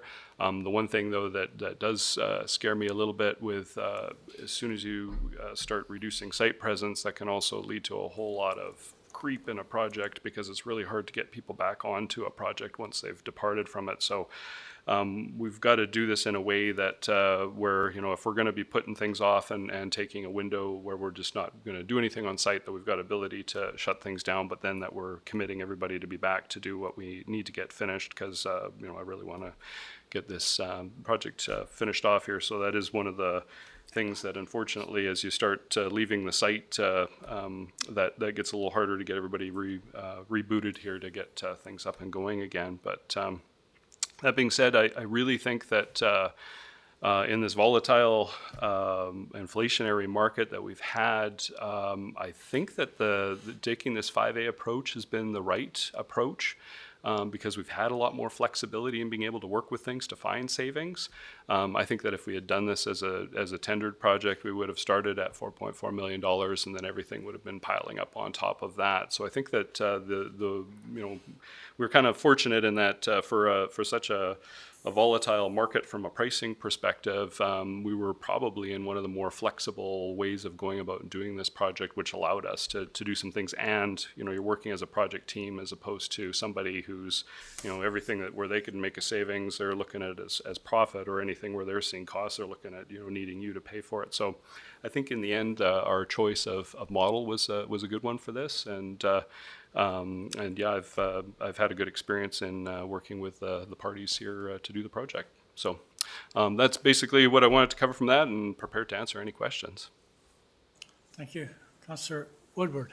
Thank you, Mayor. Thank you for that. I just wanted to say I really understand it's a very complicated time, and I think I mean, I hope you're pulling some learnings from this. It sounds like you are, because obviously you know, any project moving forward the city is doing is going to be affected by these impacts, and I don't know if they're going to be going away anytime soon. So if anything, it seems like it's been a good education, what we can and cannot do and moving forward. I would just, yeah, I'm really looking forward to the completion of the project, and thank you for your work. Thank you. Councillor Charlotte. You want? I just want to add that, you know, I think you heard from Scott Spencer on the Friday the 21st or whatever day that was, you know, the complications in supply chains and price volatility, etc. And I can assure you, across the organization, we've looked at every project we're doing. We've looked at ways we can deliver this project. Do we delay it? Do we do some of our own forces, et cetera, et cetera. So it's been a very challenging time. You know, the Civic Theatre project, or the Civic Center project, which is a significantly larger project. You know, we engaged Colliers to really look at how we deliver that project, and we went out to contractors to understand, you know, how, you know, what their willingness to deliver projects under, you know, different procurement schemes, et cetera. So we are putting a tremendous amount of time and effort into delivering these projects in the, you know, in the most cost effective in this environment that we're in, and you know, getting the most value from those projects. And you know, I agree with Colin.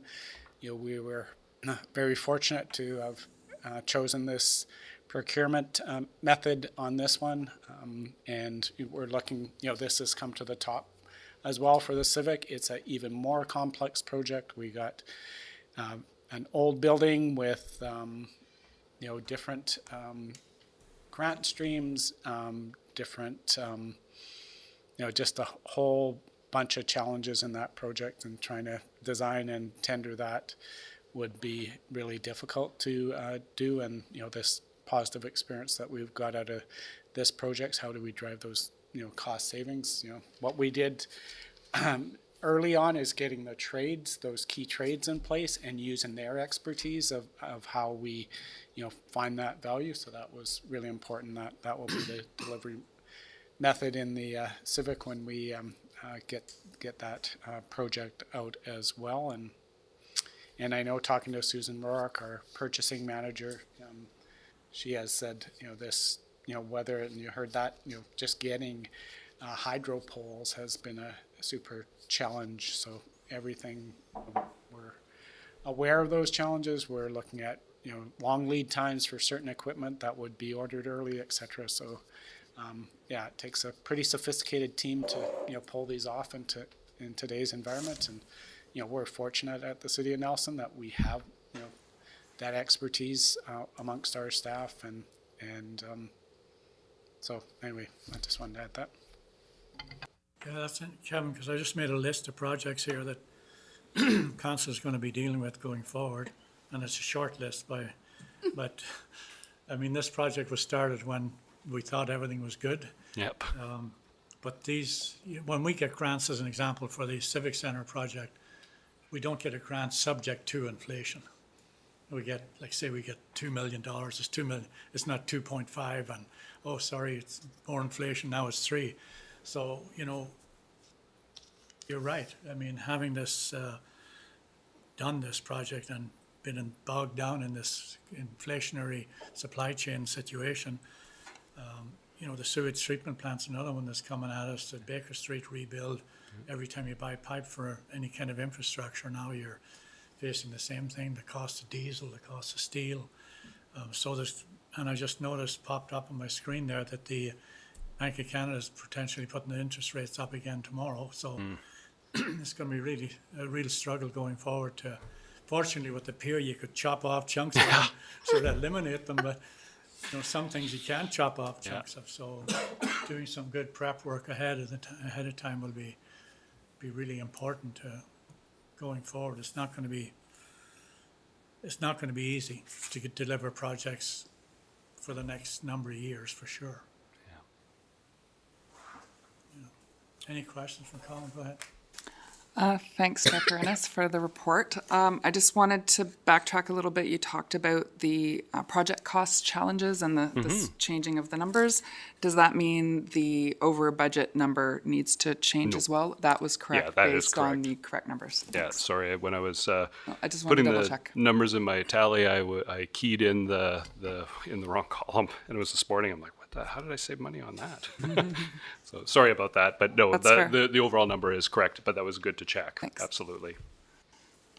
And an interesting thing that Colin didn't raise, for example, or I didn't hear him raise it, was, I don't know who's been down there, but you saw how we have those timbers that are raising the height from the where the Ladybird or the parking lot is up to the new pier. We had to raise the pier how much to meet 200-year flood levels now? It was close, from what I'm recalling, it was close to a meter to bring it up to meet the 1 in 200-year floodplain. And so in order to be able to develop it, we had to increase the level to meet the floodplain. Yeah, so we had to, pour all those, cement, whatever they're called, and put timbers on it to start to lift the you ramp. up to that new height of that pier. That'll probably apply to the sewage treatment plant as well. Those are Yeah. climate, Bank also. It Yeah. is. I'm hoping that it's high enough there. The nice thing about a 200-year flood is that once you have it, it's 200 years before you have the next one. That's not how that works. 2 or 3 years. I think Kate can help you with those. Yeah, well, they're calling 200-year flood. I guess. Any further questions of Colin? Okay, thanks very much, Can Colin. I ask quick, Colin, how much, if you can put a percentage on it maybe, how much local content is going into this project? I mean, by whether it be laborers or product, et cetera. Sure. Well, although Unitech is obviously from the Lower Mainland, how they've done this project was with a partnership with North Mountain. And so North Mountain, which is a local construction firm, has the majority of the staff that are on site, and how Unitech has worked with them in order to deliver that. So a lot of the work being done is on site. We've got folks like Martech that are involved locally here. There has been, like I said, the barging was Graham Marine. So there's been quite a bit of local work that's come into it. And as far as the wood, and the name of them is escaping me right at this moment, we had tried to get local wood in order to do the project, but unfortunately we were able to get a lot better pricing from another mill that's not a local company. But there's been definitely a concerted effort to try to include that, and I think all of the, well, no, Fast and Ep is out of Calgary. They're one of the specialist structural engineers that are working with the canopy model in order to do that, since it's a novel structure. But I think except for them, the rest of the consultant team is all local consultants as well. So quite a considerable amount of local participation. Okay, thank you. Yeah, the architect's local. 100%, yeah. Office is on Baker Street here, so Gabe Yeah. Tyler, he's the owner Yeah. of that company. So it's been mostly local labor that's been on there. Yeah. Interesting thing though is the old growth moratorium forced us into getting wood from Prince George, I guess, for the decking, because the moratorium didn't apply in Prince George, because the trees had to be a certain width at the butt to get the planks for the decking. Yeah, we needed, I think it was free of heart center, if I remember correctly, which was a big piece of that, and it'll be how the wood ages and how long it lasts based on being free of heart. Colin, thanks very much, and you keep your pencil sharp and going forward, because it's not going to get easier. No, it certainly looks like it's going to be a challenge. Not to divert a whole bunch, I had just out of sheer interest, I'd looked up the historical inflation rates and was looking at what we were seeing in this year, and then looked down the rest of the 30 years on here and didn't see numbers as high as what we've been seeing this year, which is... So are you finding that on asphalt and concrete, the same thing applying there in some cases? Well, we've been fortunate in that because of the contracts that we've had, we've been able to do, still work with the pricing that we had there. But yeah, I agree. I think that we're going to see cost pressures on just about anything that the city's looking to procure and do here in the future. So we're all going to have to sharpen our pencils and be creative. Thank Okay, you. Colin, I guess you might as well stick around for the next one as well. Right? Sure, yes. So would somebody like to move receipt of Colin's report, please? Councillor Woodward and Councillor Morrison, all in favour?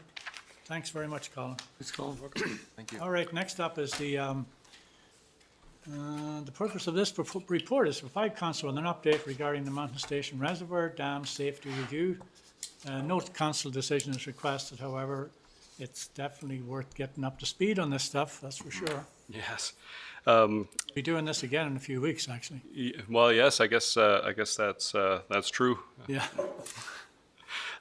For council, I'm trying to remember whether there was a figure that you probably saw a long time ago, which showed kind of what would happen if you had a reservoir release, the Mountain Station Reservoir, and of course that's a large body of water that would be let loose, and so of course that's something which nobody wants to have happen. So to, I guess, rewind a little bit from that, in 2019, discussions with the Damming and Diking Authority identified that Mountain Station Reservoir is considered as being a dam structure. And so as part of that, it means that something that we had historically, you had your water treatment and your, provincial authorities that you were dealing with on that, but we got a whole new regulatory model that was that we had to meet in order to show that this was a safe structure, and for good reason. So anyways, in 2019, we had the discussion with the provincial regulators, and it was identified that we had a dam, and so that got us going on the satisfying the things that we need to do in order to be dam owners. And one of them in 2020, we had what's called a consequence classification. And so that's looking at if this thing fails, how big of a deal is this? And it's a very big deal. It's a very high consequence dam. And so, of course, that's something that, it gets put on the regulators' radar, so to speak. And then, yeah, boom, it's a very high consequence dam. So in order to deal with those elements, in 2021, there was an operations, maintenance, and surveillance manual that was put together. And so that's giving us all of the procedures that we need to follow in order to make this a safe structure for us to operate. We do have one thing that is really working in our favor on this structure, in that we have the ability to shut the water off to the structure. A lot of dams, you're going to get the water that's coming in behind you, and it's pretty much all you got is your release rate to work with. The one thing that we're very fortunate about here is that we can actually control how it fills, which helps us out a lot in things. And so part of the operations, maintenance, and surveillance manual, while we were getting a lot of these things into place, they had actually asked us to lower the level of the water in the structure. And so if you had been up there last summer, you would have, there was a number of people that had noticed that, geez, that looks a lot lower than what it normally is. Why is that? And it was because we had been asked to do that until we were able to provide some of this documentation, just as a matter of safety, that they wanted to feel more confident. So we delivered an operations, maintenance, and surveillance manual and a dam emergency plan to them, which is how do you deal with this structure in the case of emergency. Earlier this year, there was also a dam safety inspection that was done, which is more of a visual inspection. And that was provided to the regulator. The piece that we're working on right now is what's called a dam safety review. And I know there's a lot of dam emergency plan, dam safety inspection, and it's, wow, there's a lot of documents here. So part of the dam safety review involves looking at everything that's been done in that, but it's also carried out by a qualified professional engineer, which takes a look at the actual structure of the dam, what it was constructed with, how it's being maintained, and really takes a hard look at how is this structure performing. So there's the basic wear and tear that goes on to a structure like that over time. I mean, this is a very old structure. It's been there a long time. It's performing very well. But the concrete gets older. The grout that you've got in between joints and things gets older. And so what we're needing to do was to make sure that, okay, are things leaking? Do we have a seepage issue that we're having to deal with? It doesn't appear that we do. But these sorts of things to look at. And the other piece that they really need to look at as part of the dam safety review legislation is to look at, this is a province where you can have seismic events. You can have extreme rainfall events, and then of course there's the new effects of a changing climate and how that can put pressures onto a structure. And so in looking at this, part of what they have to do is take a look at all of these factors and see how is this thing going to perform, and do we feel that this thing is still safe when you start looking at some of these other issues. SNC Lavalin, who's been working with us through this process, went and did a cursory review of the information that we had available to see what they would need to do in order to do this work. And one of the things is that even though it really seems, just based on the age of the structure and how well that it's held up, it looks like things were constructed very well, but there's not a lot of record of all of that. And that's part of the problem is, okay, well, what level of quality assurance and quality control was used in putting this structure here? What kind of foundation is it on, and what are the soils underneath it? And so those were all the things where they had identified that we've got to do some intrusive work here in order to make sure that we know what this thing is sited on and how the materials underneath it are performing.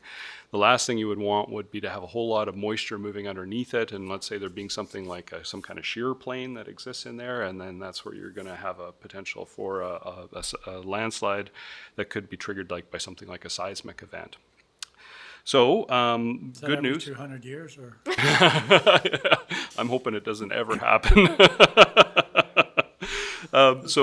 Fortunately, we got SNC to come, and they have an engineer that is a dam safety person, and so they're the right person to be doing this investigation. We did some drilling. There was 3 boreholes that we did on the crest of the dam, and then there was one that was done at the foot of the dam, and so we put those in.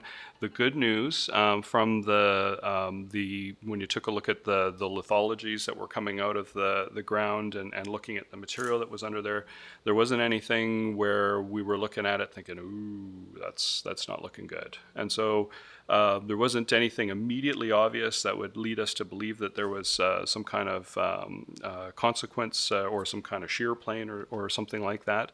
All those materials, there's samples that get sent off to the laboratory. What happens with all the laboratory and drilling results is that gets put into a computer model, and then a bunch of simulations are run on things like seismic events and how is this expected to perform. The physical work on site took place in the week of October the 10th, and that is all being worked on right now, and we're required to send the dam safety review to our regulator by December the 31st of this year. There's a follow-up document that's required. It's a dam safety assurance statement that's done a year after this work is done. In doing this work and doing the drilling, there was wells that were put in there, and so there's instrumentation that's put in there, both to look at the levels of the water and how that fluctuates over the season, as well as there's what's called a slope inclinometer that's in there, and the purpose of a slope inclinometer is to let you know whether you've got anything changing in your slope. And so I think that even just having that in there makes me feel better about knowing that we've got those in there, because there's a lot of information that you get out of there about a slowly evolving event that could then be something. Good news, though, is that things that we've seen so far are not causing any alarm bells to be going off, and so I felt really relieved. I was trying to think about, well, what are we, if we find that we got a big problem here, this wouldn't be good. But fortunately, it looks like the folks that went and built that structure for us back did a good solid job of it, and it's sitting in a good place and on good material by the looks of it. Earlier this year, we had done a bunch of vegetation management on the structure itself, and so there's a lot of trees that were moved off of there. I know the removal of trees is not necessarily something which is really widely popular, or people are for good reason not wanting to see that happen. Because this is an active dam face, though, we had to clear that off, and the reason is so we can properly inspect the dam, and then you're also not having things happen where you're having a tree that's falling over.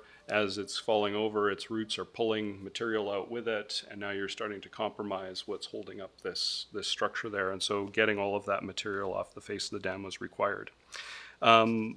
In the balance of things here, my understanding, and I'll have to get Chris's help here if I'm incorrect, but my understanding is that all the work that was done there, that we've been able to absorb that within the water budget, and so there wasn't any amendment, is my understanding, but I'll defer to Chris on that point. Yeah, so we're just doing our internally our budget discussions. We've started having that already, so looking at our projected actuals, and we project to be under budget in some of our capital spending for the water utility. So I think we can absorb this into the existing budget without having to take on anything in addition to that. So yeah, things are looking okay from that perspective. And it was work that had to be done. So, it was work that we had to proceed with. So that was my report. And again, I'd be happy to answer any questions. Go ahead, Councillor Woodward. Thank you. So, as we talked about earlier, that the weather is changing. And I'm sure this is folded into the assessments, but I think what was really surprising was the damage done in 2021 on especially the Coquihalla, which had fairly new construction done. So I guess my query would be, how much pressure could this dam take with the new type of weather we're having, and is that part of? I'm sure it must be, because I don't know these things, but I'm sure it must be calculated in there. Sure. Good question, Councillor Woodward. Yeah, part of the work in doing the modeling will be to take a look at what precipitation events and that have on the structure. Again, one thing that we're fortunate with here is that because we actually, we're able to control the filling of the structure, because we've got valving that's able to control the amount of water that we're putting in it, we're able to really control, how much is coming into behind the dam. One of the things in like certainly an atmospheric river sort of situation would be is if you've got your dam and you've got your collection basin, it gets hammered with that rainfall event, and then all that material is arriving at your dam just all at once, and that would be a really could potentially be a huge consequential event. Because we're controlling the flow that's going into it, that's under our control. And so if there was to be a large rainfall event, it's not that there wouldn't be water that would get in there, because of course you'd have the precipitation that would be falling onto the dam itself. But fortunately, you wouldn't have the effect of all that basin bringing all that water together. It would be restricted to what you had there. And again, it's something where you could either, I guess if you were feeling that the dam was filling and that you were worried about it overflowing, it's something where if we open up a hydrant, we can start flowing out of the dam as well. And so that's one thing where we're very fortunate, even though it's a dam and we have to treat it as such. We have some ability to control both in getting water out of it as well as how we fill it, whereas a lot of dam owners, their only ability is what can you do with this spillway, and fortunately we've got a lot more ability to control it. But good question. Thank you. Councillor Renwick. Colin, is there not the old reservoir, is it not still up and full of water sitting up on the side of the hills there somewhere? Below the other one, below the current reservoir? What do they call that one? The Park Street Reservoir? Park Street, yes. Now, the site of the Park Street Reservoir is still there, but I'm trying to remember whether that was filled in or whether that was just left. I can't honestly say. Yeah, I haven't walked up there for a while. I thought it was still sort of there, but Okay, Full of yeah. water. And I'm just wondering, okay, so here we are with this one, but the old one, just leave it alone, and if it ruptures, well, too bad. Like, what's with that? Sure. Well, I guess we'll have to do some more look. It's something that never did come up in the assessment of things there. So I'd have to take a look at how that was decommissioned in the end. Right. But that's a good one. Let me write that down. I don't think it carries water. I seem to Last think time that it had I saw it was dirt in full of it. water, but that was probably a few years ago. But Oh, okay. Yeah, in my mind it had been infilled, but Just I'll curious. I'll check that. No, that's Just curious, that's a yeah. good question. There's a water slide up there.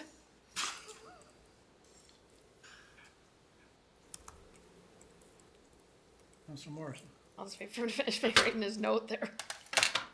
So, Colin, I'm just looking at your report here, and it talked about in order to address the missing information, SNC is recommending following scope.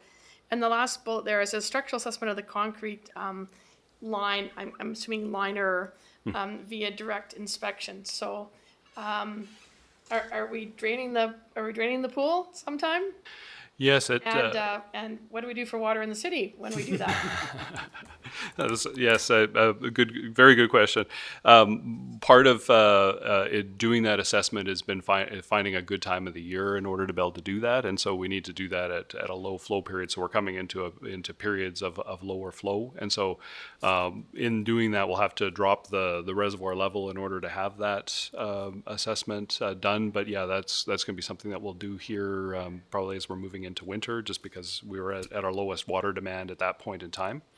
That being said, we have done some inspection that's been done with divers, and so we've provided all that film as well to SNC, and so they're going to assess what of that they're able to use for this work, and if they're and if we're able to avoid having to do it at all. That's my preference, because yeah, I feel better knowing that there's water in the reservoir, and if there were to be a fire or something like that happen, that you've got the ability to be able to action that, and you've got water available. And so hopefully we're not having to do that, and that the diving will be fine. But if it is, we'll be doing it at a low point, and so the amount of demand on the water will be low. So a little bit, if I may, supplemental. So, you know, if I have to look at it, I mean, it seems like how long does it take to refill, or like, obviously some notice has to go out in terms of asking people that, you know, that isn't the day you do the 12 loads of laundry, but I mean, what's the turnaround? If the reservoir is empty, what's the turnaround for water? Well, if you emptied it completely, you'd probably take you about 2 days to get it all filled up again. Now, that being said, it's going to be based on your demand that you've got. My thinking would be that we drop it during, and you would do that as you're going into the evening, and so everybody's already had you have your water use in the morning, your water use at lunch, you go through supper, and then you've got that period through the evening. And so it'd be something where we'd be looking at this at night. I mean, we'd have to light it up with lights and that to be able to do the inspection, but you want to do that in the window where you've got, low demand. And so you've got, because you wouldn't want to completely drain the structure. I know that had been brought up and that got a hard no from us. Yeah, Colin, because fire flow is a big deal as well, right? That's the main thing really at the end of the day is if a fire broke out in town somewhere. Yeah, and that was while we were still, this is back in 2021, while we were still working with the regulator on, when there was still a lot of information that they didn't have yet. And so I understand their desire to let's be safer by dropping the level here.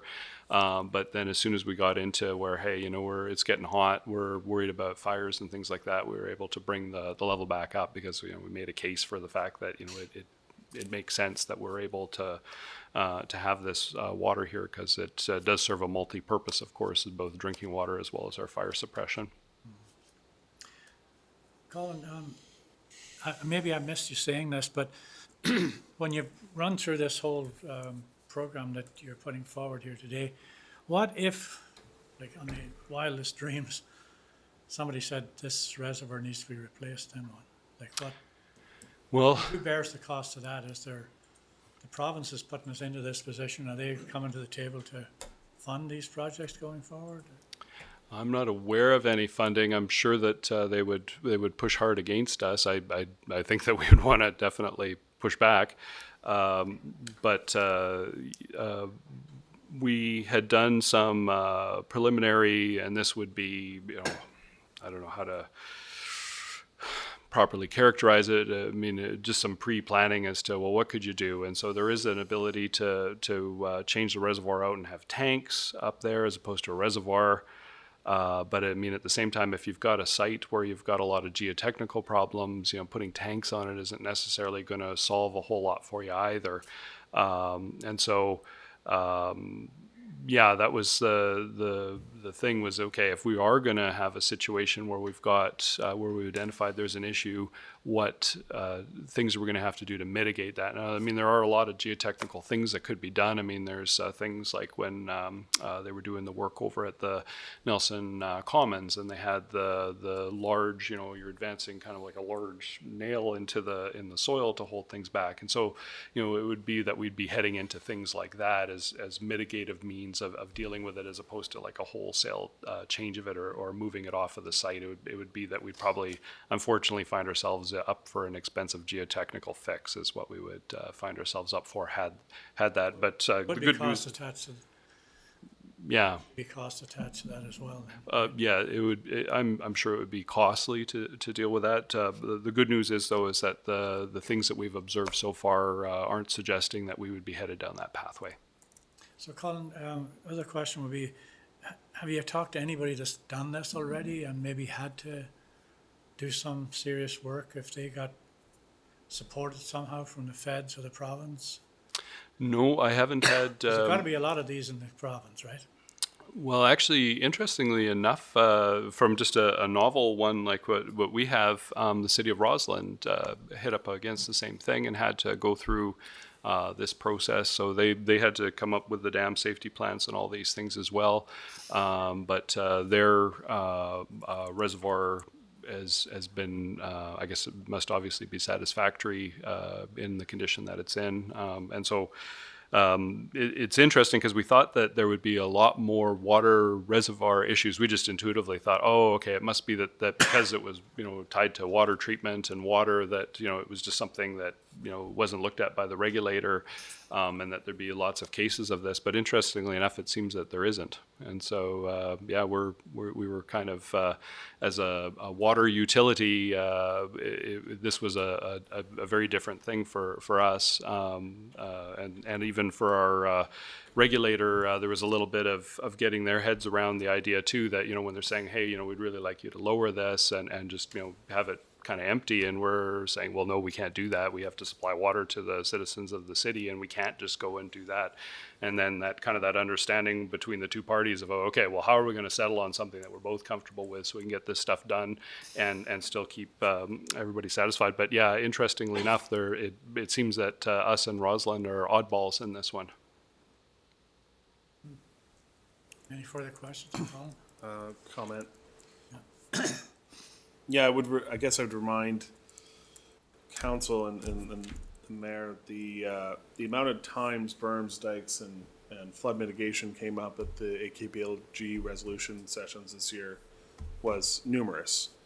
There were a ton of them, and Central Kootenay specifically had put forward a resolution to ask the province to re-examine its decision back in 2003 to download those responsibilities onto local government, develop a strategy long-term on how they would frame it as reassume responsibility for those existing structures. But perhaps with some of that local context, there's some additional advocation that needs to happen to look at even just funding pockets from the UBCM that can help us, plan out this work and understand how we're properly going to take responsibility for what these things are, what functions these things are still performing now and into the future, because many of them have been kind of set and forgot, and now we're getting back on the horse, as it were.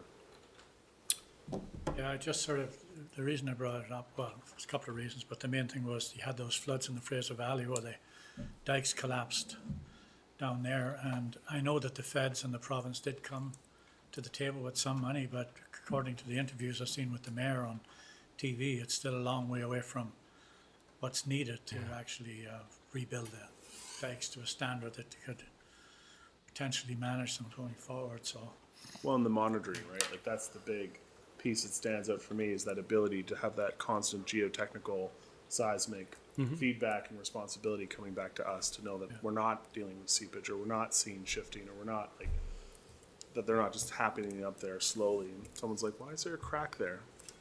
I was there last year.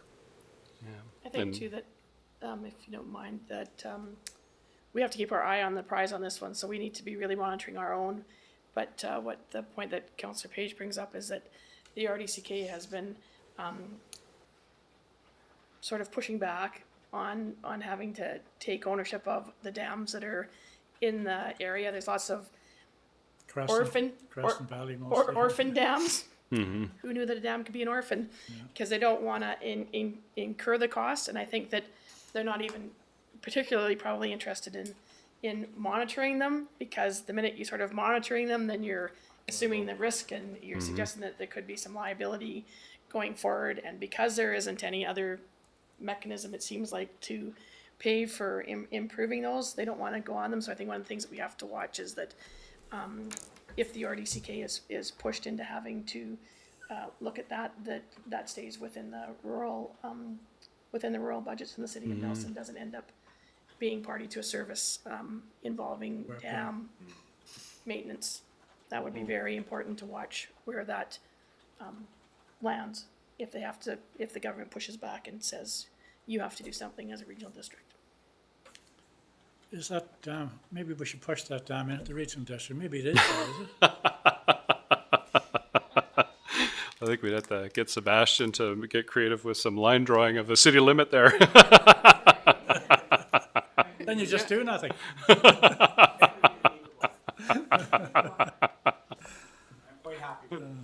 Well, Colin, thanks very much for both of your reports. Really appreciate it. Thank you. Do you need a receipt to move on that? Pardon me? Yeah, I can move receipt of it, yeah. Moved by Councillor Page, second by Councillor Remedial. All in favour? Carried. And Colin, before you go, this is my last meeting, my last regular meeting, and I just want to say I've always appreciated your hard work, your dedication, and the good work you do on planning and keeping us informed. It's been excellent to work with you for, well, how long have we been doing that? Quite a few years actually now, but anyway, thank you very much for your patience with us and making things happen on behalf of council. Thank you for that. All right, well, thank you, and thank you for your support. Yeah, thank you.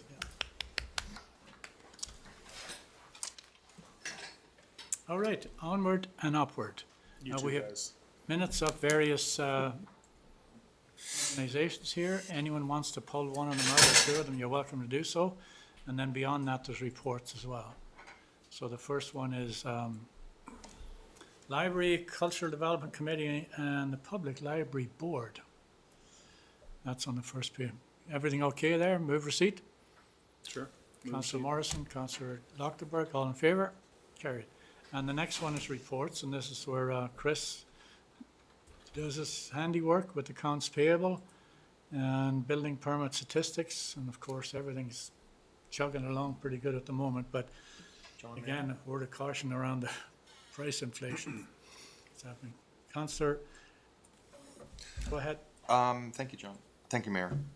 I was just wondering, is the continued, we call it like the building boom, now, is it continuing? Is it subsiding during the winter, or are we still kind of a frenetic pace, or? Well, we have a number of, larger projects still in the works. Those seem to be proceeding at this time. We have finally issued the final building permit for Mount St. Francis, so they've had the foundation permit for a while, but the full permit has been issued to them. We're still working with the developer of on Vernon Street there on that project to get a building permit issued for them. I know Kulos is working through some environmental on that project. And so those are the larger ones. They all seem to still be moving forward, but we'll see when, Mount St. Francis clearly is going. The other two, we'll see when the time comes to pay the money to move those projects forward. But we're hearing they are going to go at this stage. Certainly, it does slow down at this time of year for new building permits for residential construction. It'd be a good time for people that are planning to build next year to actually get their building permit, but that doesn't ever seem to be the case. They kind of wait till the spring when everybody's busy and flat out, then they bring in building permits. So yeah, it's a natural time where we slow down a bit on that, but there's a lot of construction, in place. I know, even though I'm not in city limits at the time, but I know there's 3 houses that are in my subdivision that all just have foundations poured, so they'll be framing and working over the winter. That's pretty common out there right now. So I think people building now are trying to get the concrete in the ground so they can continue on with those projects. If you don't have concrete now, you're either making it very expensive to pour concrete in the middle of the winter, or you wait until the spring to start those projects. I guess my query is, considering what we just heard about inflation, cost pressures on projects we're doing, I just wonder the impacts on these larger projects that are being built by other developers. Yeah, we'll see. Yeah. Those private sector ones, do they go or don't they go? Certainly, yeah, it's a challenge. You got higher carrying costs with higher interest rates. You've got rising Material. costs, and then you got Labor. is pricing starting to flatten or go down? So all your costs are going up, and if prices are falling, then not a good recipe to build. Thank you.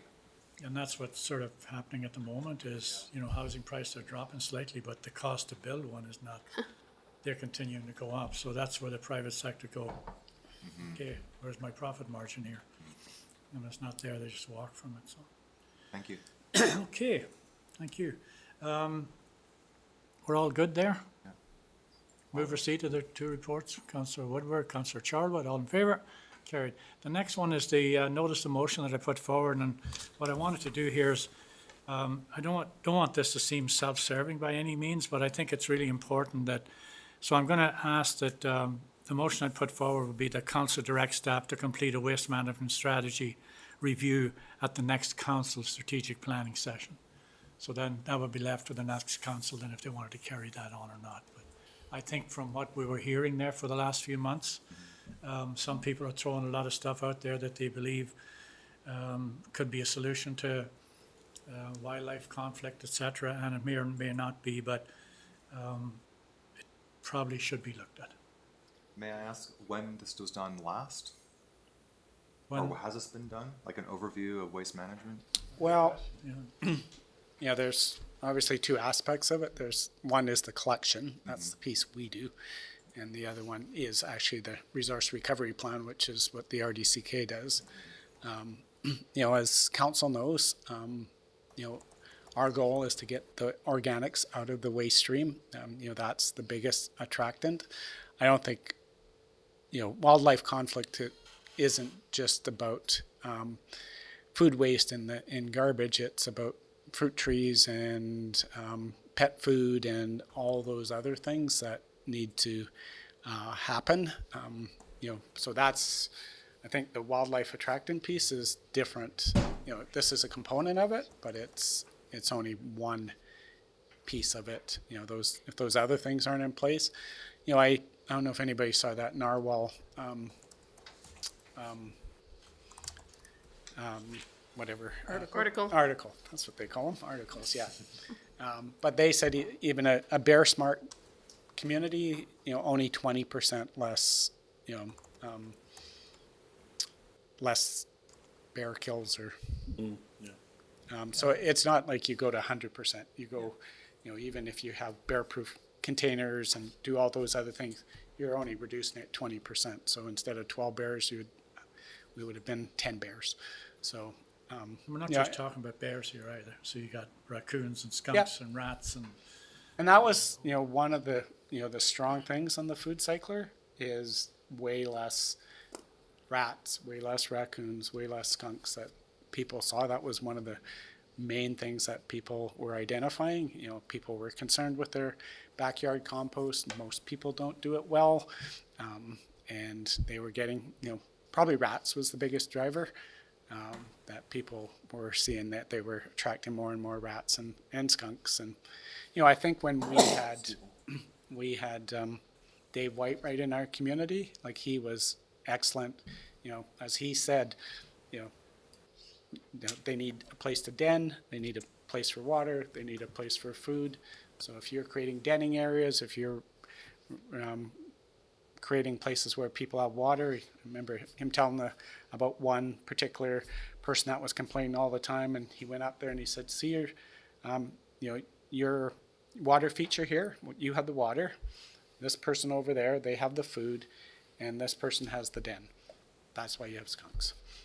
So I guess it's a holistic My question, my challenge. query here is, Mayor, your request is just a kind of cost benefit, like, you know, because CIO was saying, you know, that even if we streamlined and made sure everything was tickety-boo, you know, are we actually achieving what people are requesting? I think, you know, my thinking, and this is just mine, is that unless we take a whole different approach to our consumption in general, you know, and I think this is an opportunity for us to talk about it. You know, we got Nelson next, we're doing all this stuff around climate and carbon footprint and embodied carbon, et cetera, et cetera. Well, guess what? The waste stream's a big part of that. And, you know, Councillor Lockenberg, you brought up the recycling of building materials as an example. And, you know, as an example, if you turn on the television and you watch a home renovation show, you know, the first thing you'll see is a guy with a sledgehammer just breaking everything. And you see perfectly good product just being thrown out. It's like, you know, society's got to the point where if it doesn't look nice, we just throw it away. And, you know, I would really want us going forward, but it'd be entirely up to the council of the day to, you know, let us be leaders and let us think ahead and be looking at new ways to manage waste other than creating it and dumping it. Because that's really what we've done. So when people ask us to go to weekly pickup of garbage, maybe that's the right thing, don't get me wrong. But at the same time, it's the old model of you create it, we'll pick it up, and we'll dump it. You know, we got to get away from that. We've got to put the onus back on the person that's creating the waste in the first place. And that goes back to the people that wrap the products that come to the stores. And so, and that's consumer driven. You know, I remember not many years ago when you go to Safeway for meat, the meat was sitting out there and you could get you now because somebody found a hair on a steak and sued Safeway. Now everything's wrapped in plastic, right? And that's driven all those plastic products and little containers that are styrofoam and they get thrown away. Like, why wouldn't we start being leaders in that area and start looking at, So Mayor, are you asking this to be on the list? Strategic. yeah, strategic plan, plan, for but council, discussion. council could launch it right off the Yeah. bat if they wished. For sure. But I'm just saying, Yeah. I really think based on what we've been doing to date and with this council around the environment and climate and everything else, this is an opportunity for us to really look at how we're managing the waste. And, you know, we know there's a conversation coming up about, we know from Central Waste, like, honestly, every year the budget goes up. And we're, you know, we're supposedly doing a better job, but it's costing more to do it. Like, where do we put the pressure back on the person that's actually creating the waste to take some ownership of it? And that's why I'm a fan of the food sector, because now you actually see, and as Councillor Morrison said one day we were traveling together, since the food sector, she's buying differently. Because now you're starting to recognize what you're actually throwing out, that head of lettuce that you left in the fridge for a week, now is being thrown. So now you're thinking, well, maybe I don't need a head of lettuce every week. Maybe I need it every week and a half, or, you know, it's just, Sounds good. that's just my thoughts. But- Yeah. But you, like, the next council can take this and Well, no, it might not even make the list. Well, it's a notice of motion, so for now, Yeah. we've noticed, Yeah. and at our next meeting, You can someone will decide have to what you're motion gonna it. do. Exactly. We You can do motion have to vote on it. We have to vote on this Yeah. notice of motion to to go forward, and it's going to the strategic review. It won't go to like the next meeting. Yeah. It'll go I- to the strategic. Sorry, plan. point of clarification, I think it will come to the next meeting where we then vote Yeah. if we refer it to the Yeah, strategic strategic plan. plan. That would be the resolution. The motion is to direct staff to complete a waste Yeah, management that should be at the strategy next meeting. for the next, so we'd have that at the next meeting. Well, just to be No, clear, at the the motion strategic is to, planning session. Yeah. So that's the, Sarah, how's it The work? next meeting would refer it to the strategic Yeah. planning session. I think the intention of this is that it goes, it's a notice of motion for this to go on the strategic planning.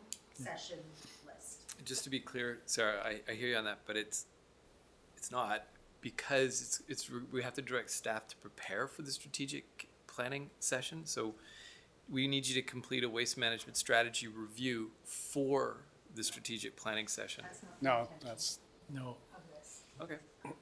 And it's just as a point of order, You might be right on the wording.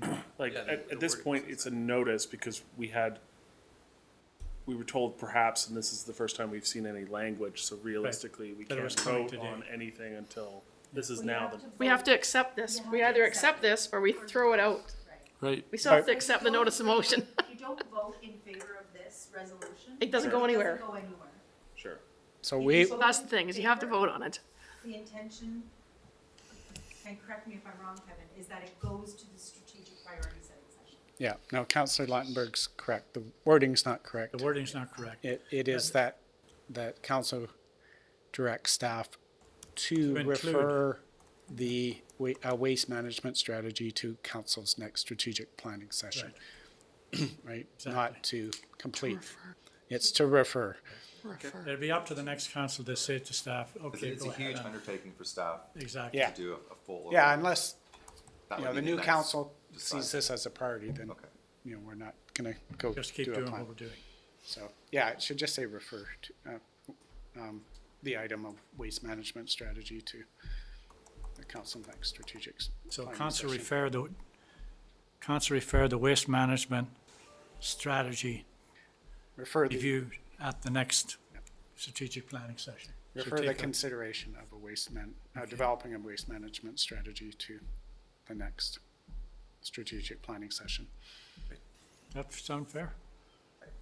I'm Yeah. seeing, You can, you can throw this out altogether. I mean, I Okay, just want to make sure so- the wording is correct. I see Sarah's face there. I'm not sure. I think she's a little worried about that. All I know is that we do not have the capacity. I don't think the intention of no, was this to do notice of that. motion This is a was that bigger staff picture would than, do Yeah. it right exactly. now. Yeah, so we're just gonna clarify the language to say, Yeah, we're gonna that's fine.